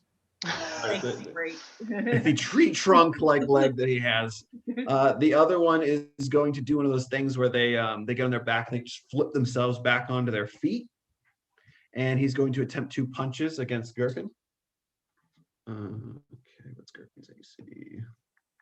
Okay. He goes to punch, and Gherkin just grabs his hand, and he goes to punch the other, and he grabs the other hand and just like twists down over him. He's like, and that's their turn. The other one, who is fighting Emmy at the moment, is going to try to make 2 punches on you. That is only a 9 and a natural 1. So I feel like he goes to punch and you dodge, and then he goes to make the second punch and you just kind of do one of those do-si-do, hook his arm and kind of like spin around with him. Can I do that? Like, oh yeah, you guys do like a little spin around. He's like all confused, like what the? After the Zerai go Modi. Oh, this is the best battle I've ever been in. Best battle. Let's see. Modi's like, I can't get in there. Let's see. Oh, he does have Mystic Struck. Oh, but he has no spell slots left. Oh. Yeah, he's like looking around. He's like, I'm trying, man, and he's just gonna fire a couple eldritch blasts off at. Oh wait, no, he can do the sacred flame, kind of like Zin inside. So he's gonna do that. All he has to do is be able to see. So you see him. He just kind of holds his hand up and makes it into a fist, and this golden radiant energy just beams down onto this red-skinned creature. Was it deck save? Oh yeah, he just dodges out of the way, and the beam hits the ground. No effect, unfortunately. But after Modi, it's Emmy. You're kind of do-si-doing with this this Gith Zerai right now. Okay. On my way around, I want to try and lock eyes with the red dude in the elevator and try and cast Crown of Madness. Can he just roll poorly? Ooh. Oh, come on. What kind? It's wisdom? Yeah. I will let you know, unfortunately for you, he has an advantage against wisdom saves. Ew. Just roll Yeah. 21s. Yeah, exactly. Yeah. What's his bonus though? Oh, 14 total. That's like, Does it meet? it meets. Yeah, then he succeeds, unfortunately. Yeah. The other roll was a natural 1. But no, you try to take control of this thing's mind, and he just looks at you and almost just like forces your magic back on you. You just have to step back for a second. Can I still like make an obscene gesture at him? Absolutely, yeah. I'll let that be a free action. Okay, thank you. Yeah. Imagination, I can't actually do it at you, but this is a family. I feel like that's probably true. We know which one. You know where she's going with this. After Emmy, You Gherkin need is to there. read between the lines. Gherkin's holding the 2 fists of this one that's there, and he just and just slams him in the face.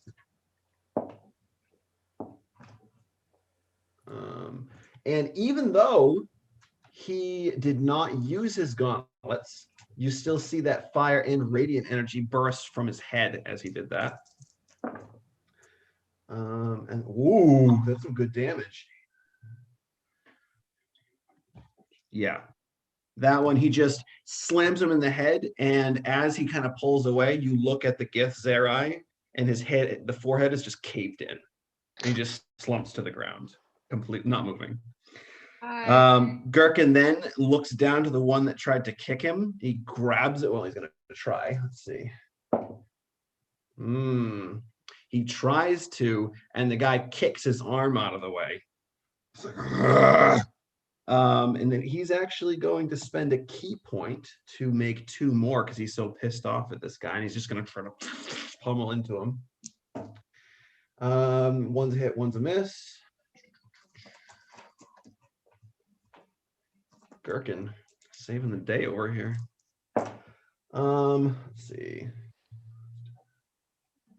The other one, just 2 fists to the face, caved in both sides. Done. After Gherkin, he's now on his hands and knees, just punching into this face. After Gherkin, it is Zin. This blood is just squirting just all over you. She's like, oh, my eyes. Oh. All right. So she is just about as fed up with this red gentleman as I am. So terribly sorry to everyone else in the elevator, but she is going to. Oh, that's an unfortunate thing. Yeah. So, but she's gonna cast Shatter in the elevator. Oh, that's an unfortunate thing. Okay. But you want to center it so it hits just everything that's in there, because it's what, a 15-foot or it's gonna get the whole elevator no matter where I put it. Yeah. So what do I need to do?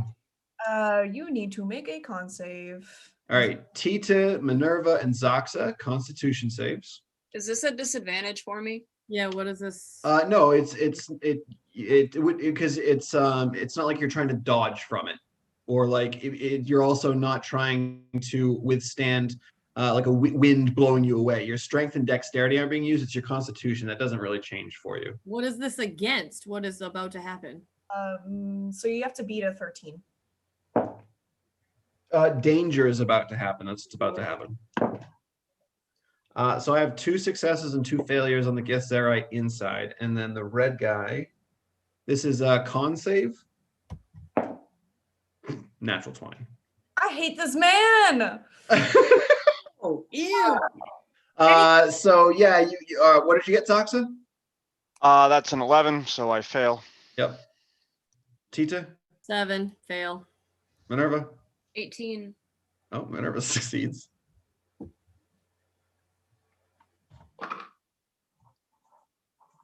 Now I have to do math. Hold on. 14. So that's 14 points for those who failed, half as much on a success. Oh, okay, that's okay. Okay. Wow. Half as much you said on a success. So it's going to be. Ouch.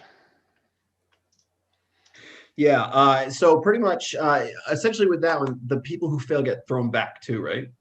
Ooh, hold on. I didn't delve that deep. Hold on.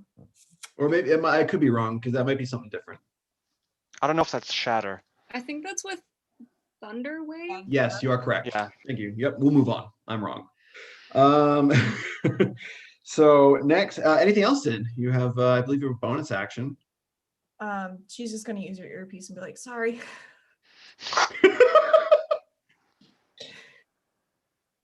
All right. Then the ones the Gith inside, they oh man, I can't do anything with that sword in the way. Zaxa. There's not really much they can do except beat on Zoxa. Yep. So the 2 that are still holding Minerva are going to continue to hold her. The other 2 are going to try to like push through, yeah, and then get over to you, and they're just going to start, wailing in. So the first 2 attacks, we got a 6 and a 19.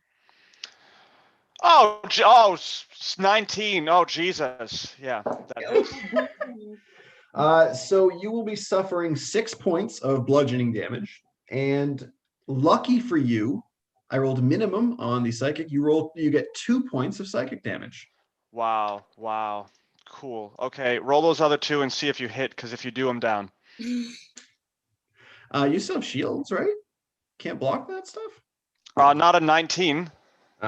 Oh, all right. Well, you're going down, because I rolled a natural 20 on one of them, and the other one's a fail. But hey, you might want to look at how much damage that does, because Hey, I'm gonna try to learn how to bring people back from the dead. If I'm what are you what are you at right now? Well, actually, don't tell me. I don't want people to think that I'm faking numbers here. Okay. Let me go. We got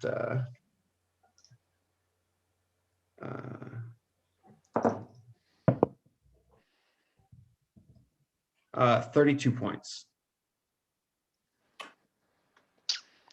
How many? What's the level you need to be at to be dead? You need to go negative your full total. Yeah, you beat that by about 9. Zoxa falls to the ground, not breathing, not moving, nothing. After their turn. Now that spell you cast, does that go away on a movable object? See, I was looking at that because I thought this was going to happen. It does not say, it says duration 1 hour. It is not concentration. It does not say that it falls. It doesn't. If I go unconscious. So it stays for the remainder of the hour. It is there, unless someone can try to move it, but it's your DC, and they can only move it, what, 10 feet? Yes. So someone from the outside would have to move because the wall of force is there, blocking anyone from touching it. So, and good luck with that. Okay. They're dying. All right. Oh, wait, I'm in here. That's right. Okay.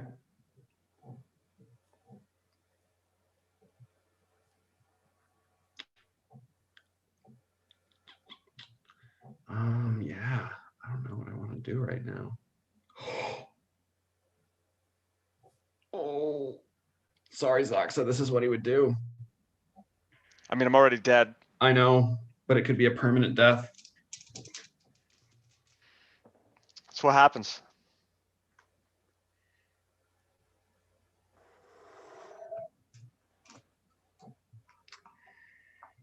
He kneels down. This red-skinned creature kneels down over your body. Tita, give me a wisdom saving throw. Minerva, you can't do anything. You are just watching helplessly. I'm going to rage. Sorry. You see this creature just put his two hands on the base of the skull, like the back of the skull of Zoxa, and you see he's beginning to go in to start drilling into his skull with his teeth. Tita. Yeah. As you see this, I nat 20'd, by the way, so plus. Yes. You snap out of the control that you have over you as you see Zoxa his brain about to be devoured by this creature.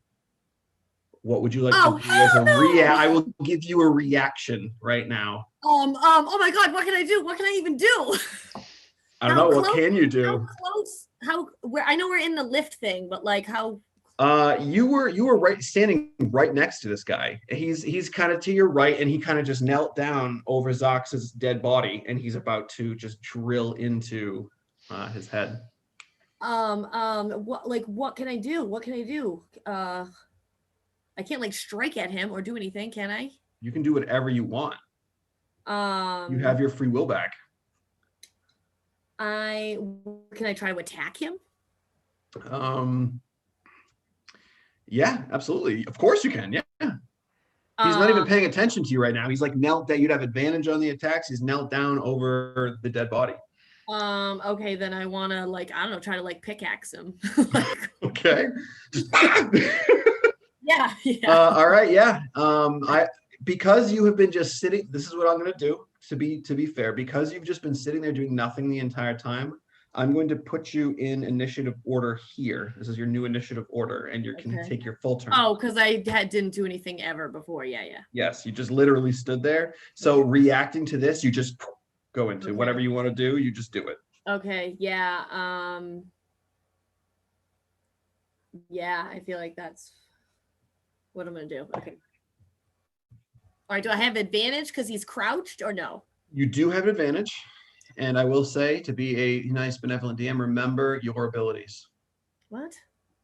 Yeah, no. That's all I'm going to say. Well, yeah, but I can't do my thing unless I hit him, right? Like my stunning strike or any of that? Yeah, exactly. You have to hit him to do the stunning strike, yeah. I have to hit him first, though. Okay. Correct. Oh my God, come on, guys. Save Zoxa! Save Zoxa! 21.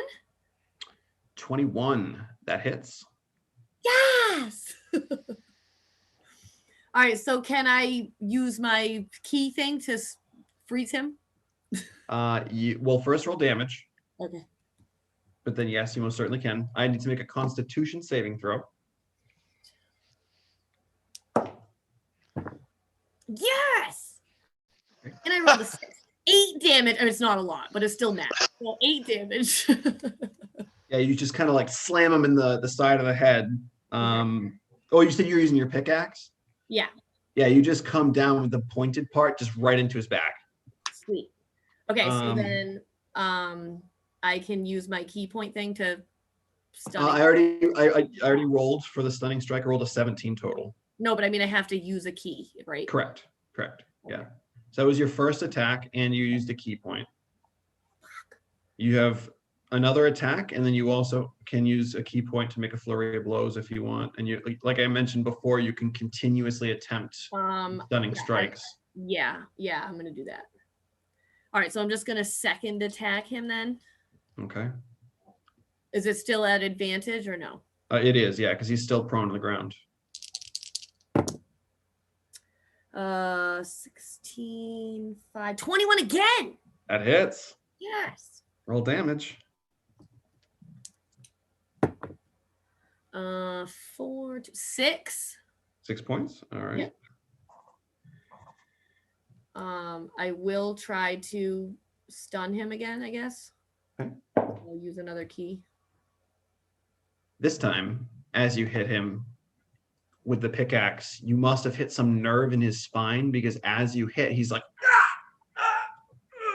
he's kind of stuck. It can't really, he's just can't move at the moment. Okay. So now while he's doing that, can I flurry of blows him and just punch him? Yes, you can. Make sure to mark off a third key point. Okay. So I'm going to do that. And then I'm going to unarmed strike, which Yeah, your two little arms just bam, bam. All right, it's still... It definitely an advantage because he's stunned at this point. 18 plus 5, 23. That hits, yeah. 6 damage again. Okay. And then I get to do it again or no? You get one more. Yep. Also an advantage.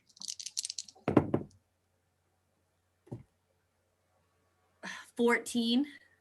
14 does not hit. Yeah. So I would say for RP purposes, you hit him, but you just hit a part of his armor or something that kind of blocks the blow. Okay. But yeah, the other 3 just bam, bam, bam. The second one is like, can't move for full round until the end of your next turn.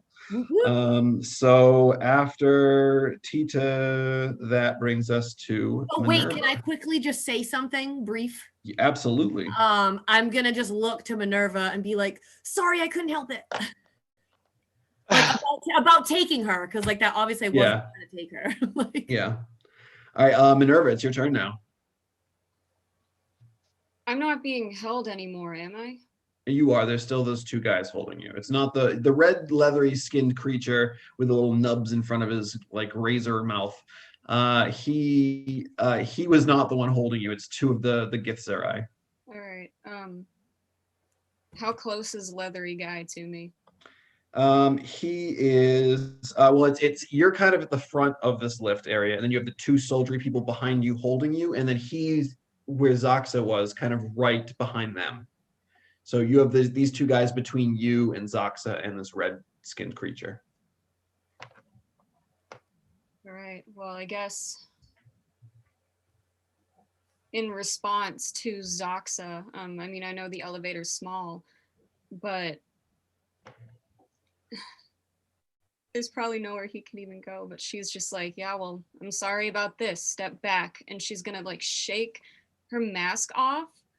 And she's gonna scream and just erupt. Okay. Can I blind my face knowing what's gonna happen?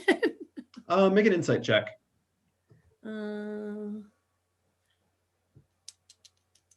bitches. 9, 14. Yeah, I would say with a 14, yeah, that was like my DC was 13 for that. So because you're like wailing into this guy, and you just hear Minerva be like, sorry for this, and you see her begin to shake her head, and reaction, you're like, oh! Closing your eyes isn't really gonna. Guy I'm beating up. I just throw my face into the guy because he's frozen. I'm like, oh my god. Well, closing your eyes isn't really going to do anything. From what you've seen before, there's a bit of a radius burst of this energy, so you'd have to kind of throw yourself far away against the wall. I'm just gonna kind of collapse into the dude and try to like take cover in the. Okay, I'll say that's your reaction. So you have no other reactions for this round. Minerva, do your thing. Yeah. So I mean, when that happens, any creature that ends a turn within 10 feet of me is going to take 3 radiant damage each. And then, should I be able to do any sort of attack, they'll take more additional radiant Right. damage to that. Is there any? Did they like let go of me once that happens and I am burning them, or can I like try to break out or anything? Well, is it an action or a bonus? What is it to do that shake thing? Radiant consumption is an action. Okay, so you can't try to break free because that's also an action. There really isn't, unless you have a bonus action that you can attempt, but you're still bound. The bands are completely just holding you in place. And then you also have the other 2 holding you, so they might wince back. So that's at the start of their turn or the end of their turn? At the end of my turn, if they're within. At the end of your turn. Okay. So yeah, do you have anything else you want to do? I think the only other thing that she would do is probably, in the event that she is able to attack, she's gonna use her bonus action to put Hunter's Mark on the red leathery dude. Bonus Hunter's Mark, what does that require? Does it require somatic components? Shit, it might.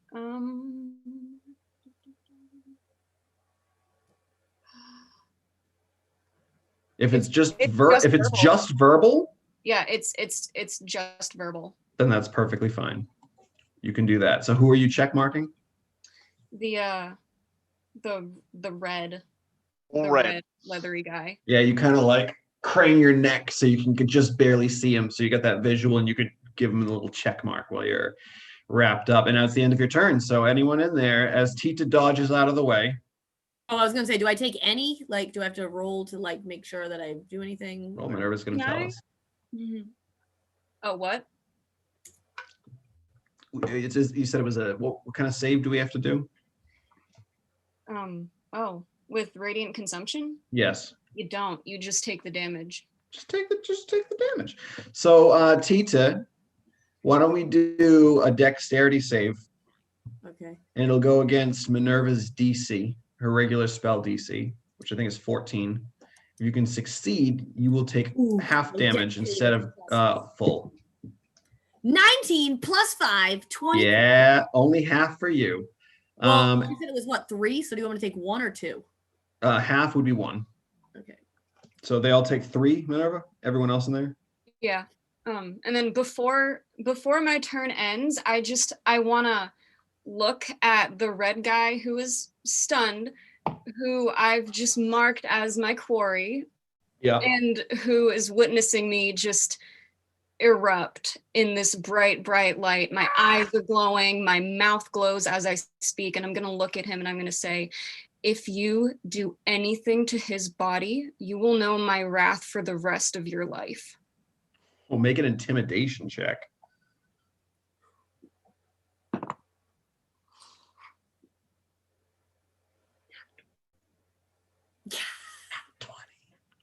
Okay.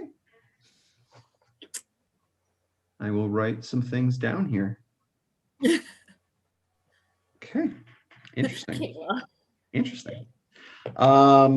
So everyone took that damage. That's Minerva's turn. Zox, so you are dead. That is correct. Yep. The Githzerai outside, there's only one left. The one that's fighting Emmy at the moment. All right.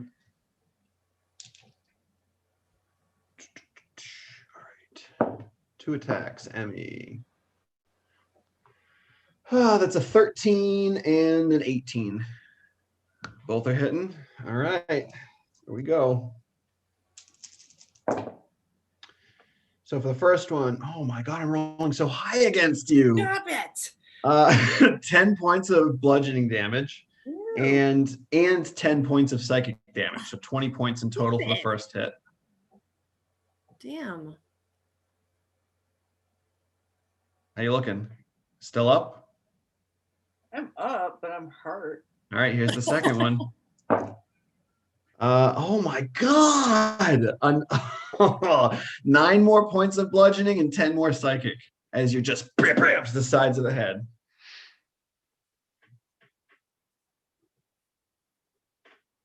How you looking? I have 1 hit point left. Oh, all right. So as this is happening, Zin, you're probably the only one who's really paying attention to what's going on around you at the moment.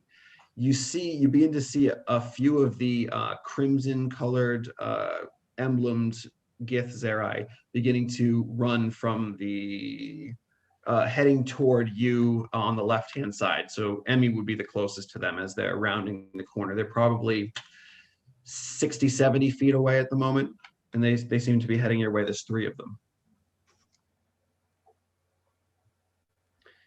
I can't hear anything you were saying, if you were saying anything. No, I was just kind of being like, oh, lovely. It's not my turn yet, is it? It is not. Who do we just have? We had the Zerai, Modi. Oh yeah, Modi is like, Zaxa! Through the he comes over to the thing. He's like he's banging on the wall as hard as he can. There's nothing he can really do, but he's gonna see those running, and he's just gonna send 3 eldritch blasts in their direction to try to stop them from reaching them. Sorry, is it 3? No, sorry, 2 eldritch blasts. This is exactly what we specifically planned on not doing when we came here. Yep. Indubitably. One of those 2 blasts makes contact. Well, you see it kind of get blasted back a little bit. Actually, I think Modi does have that ability where he can blast someone back with his, let's see, features and traits.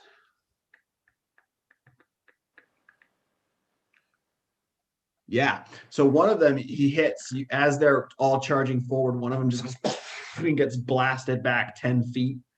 It gets back up and continues to move. But yeah, Modi does some damage to one of those guys. Saxa! That's going to bring us to Emmy. You're at 1 hit point. What would you like to do? Can't I do anything? You're hurting. Like you're like kind of like dizzy and like your head's spinning. You're like, oh, you just got slammed in the head multiple times. It's those like the little circling birds, like on the yeah.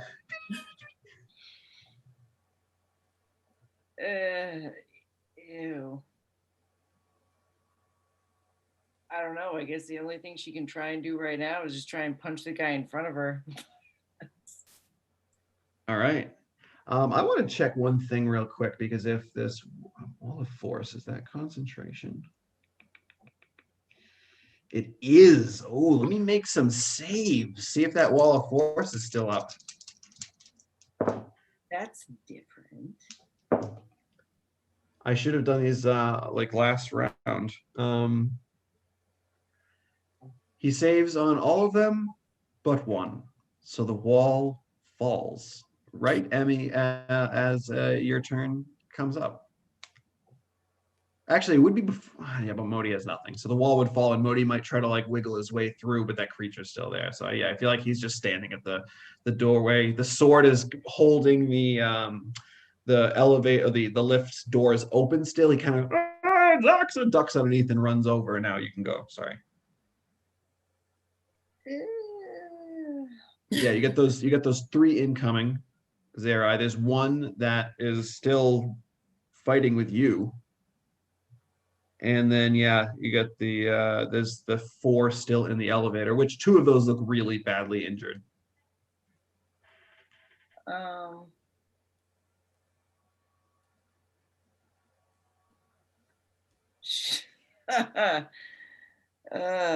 know I can't really do anything after this though. Then I guess with all the strength she has left, she's going to try and do. Can she cast Bane on those coming at her? 30 feet. Yes, you can. Absolutely. What do I need to do? It's a saving throw, I believe, right? So charisma. Yeah. Good call. Let me see what we got here. Oh, charisma. Charisma save? Yeah. Oh boy, these guys have a 0 bonus.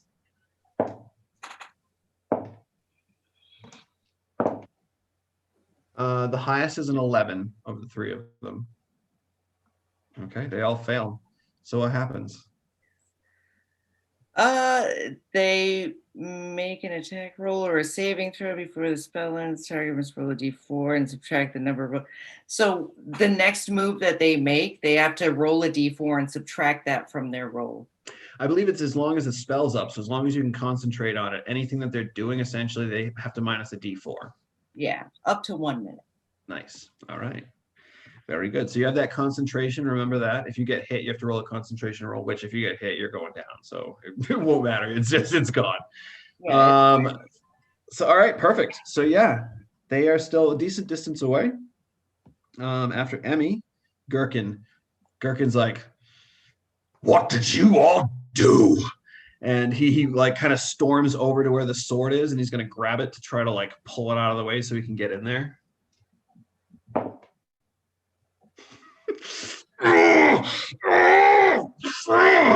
Damn sword! He can't get through it, so he's just, yeah, he's too big to try to squeeze under it. So. Oh man, that makes me really happy. Even though you're dead. Yeah. But after he fails at that, he looks at how bad Emmy's looking right now. He'll just go stand in front of you, Emmy, ready for the three that are coming. Okay, I'm gonna like cover myself because I'm nervous when he's around. Yeah, and you see him kind of go in this like protective defensive stance.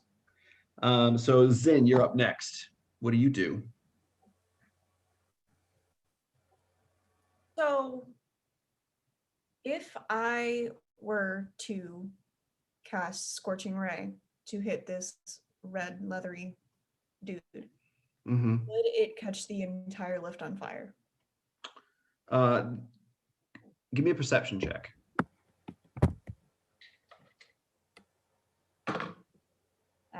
Yes. Lovely. Well, that was a 2 + 2. Okay. Yeah, you it was when you were looking through the wall of force, it was hard. Now you have a quick glimpse. You look around quick. It looks like there's mostly metal, but who knows what's, what you can't see around the corners and whatnot. God damn it. Actually, the walls are filled with oil. Yeah. Yeah. All right. Well, she's not going to do that. But I didn't really have a plan B here.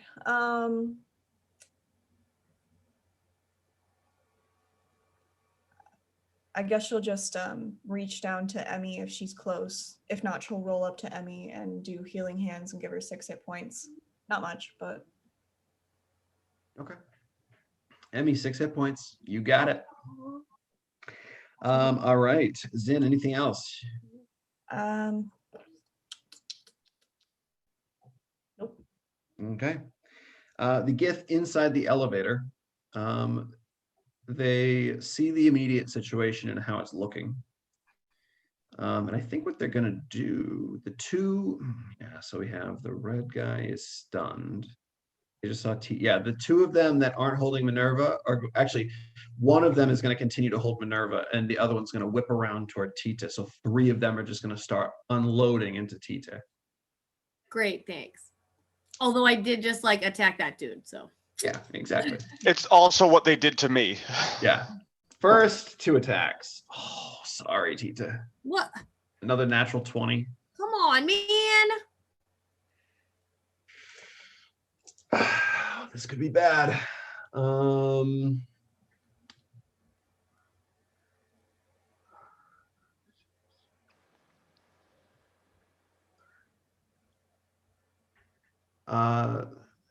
37 points of bludgeoning and psychic damage.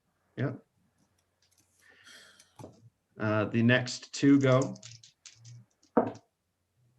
Oh, all right. So this time, the second guy. I'm already down. Anyway, I only had 20 something points from the first one. You got hit before?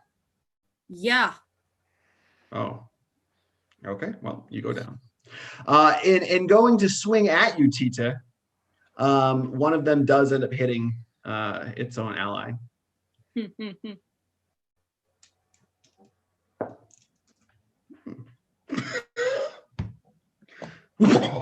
knocks him down. I can't. So Tita, you just collapsed to the ground. Yep. Fantastic stuff. Yeah, you see this redskin. He's like trying to right himself, but he can't at the moment. And that brings us to he has fear in his eyes, Minerva, as you're staring him down. Tita, death saving throw.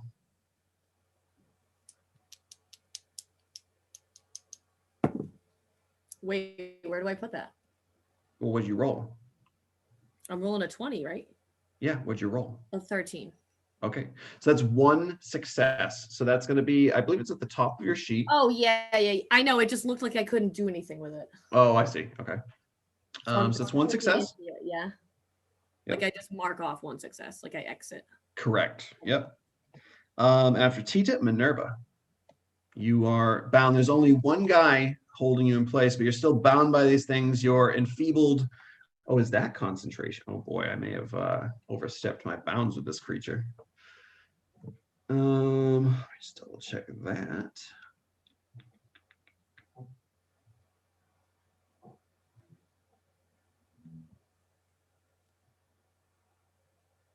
No, we're good. Okay. Yeah. Hold on, I think I'm wrong. Ooh. You're no longer enfeebled, by the way. Oh, awesome. Which would have dropped when the wall dropped, which was before your turn anyway. So you're still bound by these, but you feel the vigor and strength just gained back. And there's only one guy against you, so. Yeah. But one of my allies is dead and the other one is unconscious. So I'm going to. I'm not going to try to break out of the bindings, but I want to use like all of my weight and all my strength to try and just like hurl myself to the floor where Tita is, so I can just try to like get in a spot where like my bound hand can touch him. Ooh, okay. All right. So yeah, you throw yourself down. Give me an acrobatics check. Ooh, 13 plus 4. 17. Yeah, you kind of throw yourself so that your head lands kind of on Tita's chest. So your cheek is touching his chest at the moment, which you still have that light going on, which I believe you can turn off when you decide to, correct? Yeah, no, I'll turn it off before I touch Tita. And like as I just kind of like land there, I'm going to use healing hands to give him 6 hit points back. Let me just get this straight. You're using healing cheek to give him 6 hit points back? Just okay. All right. Just making sure. On your chest, you get healed now. And you know, in doing so, like the light is gone now. That is no more. And I'm just going to, from where I'm lying down, I'm gonna look over at the red guy, and I'm just gonna say, "Fine, I'll go with you, but only if you stop. I'll tell your men to stand down, and I'll go with you."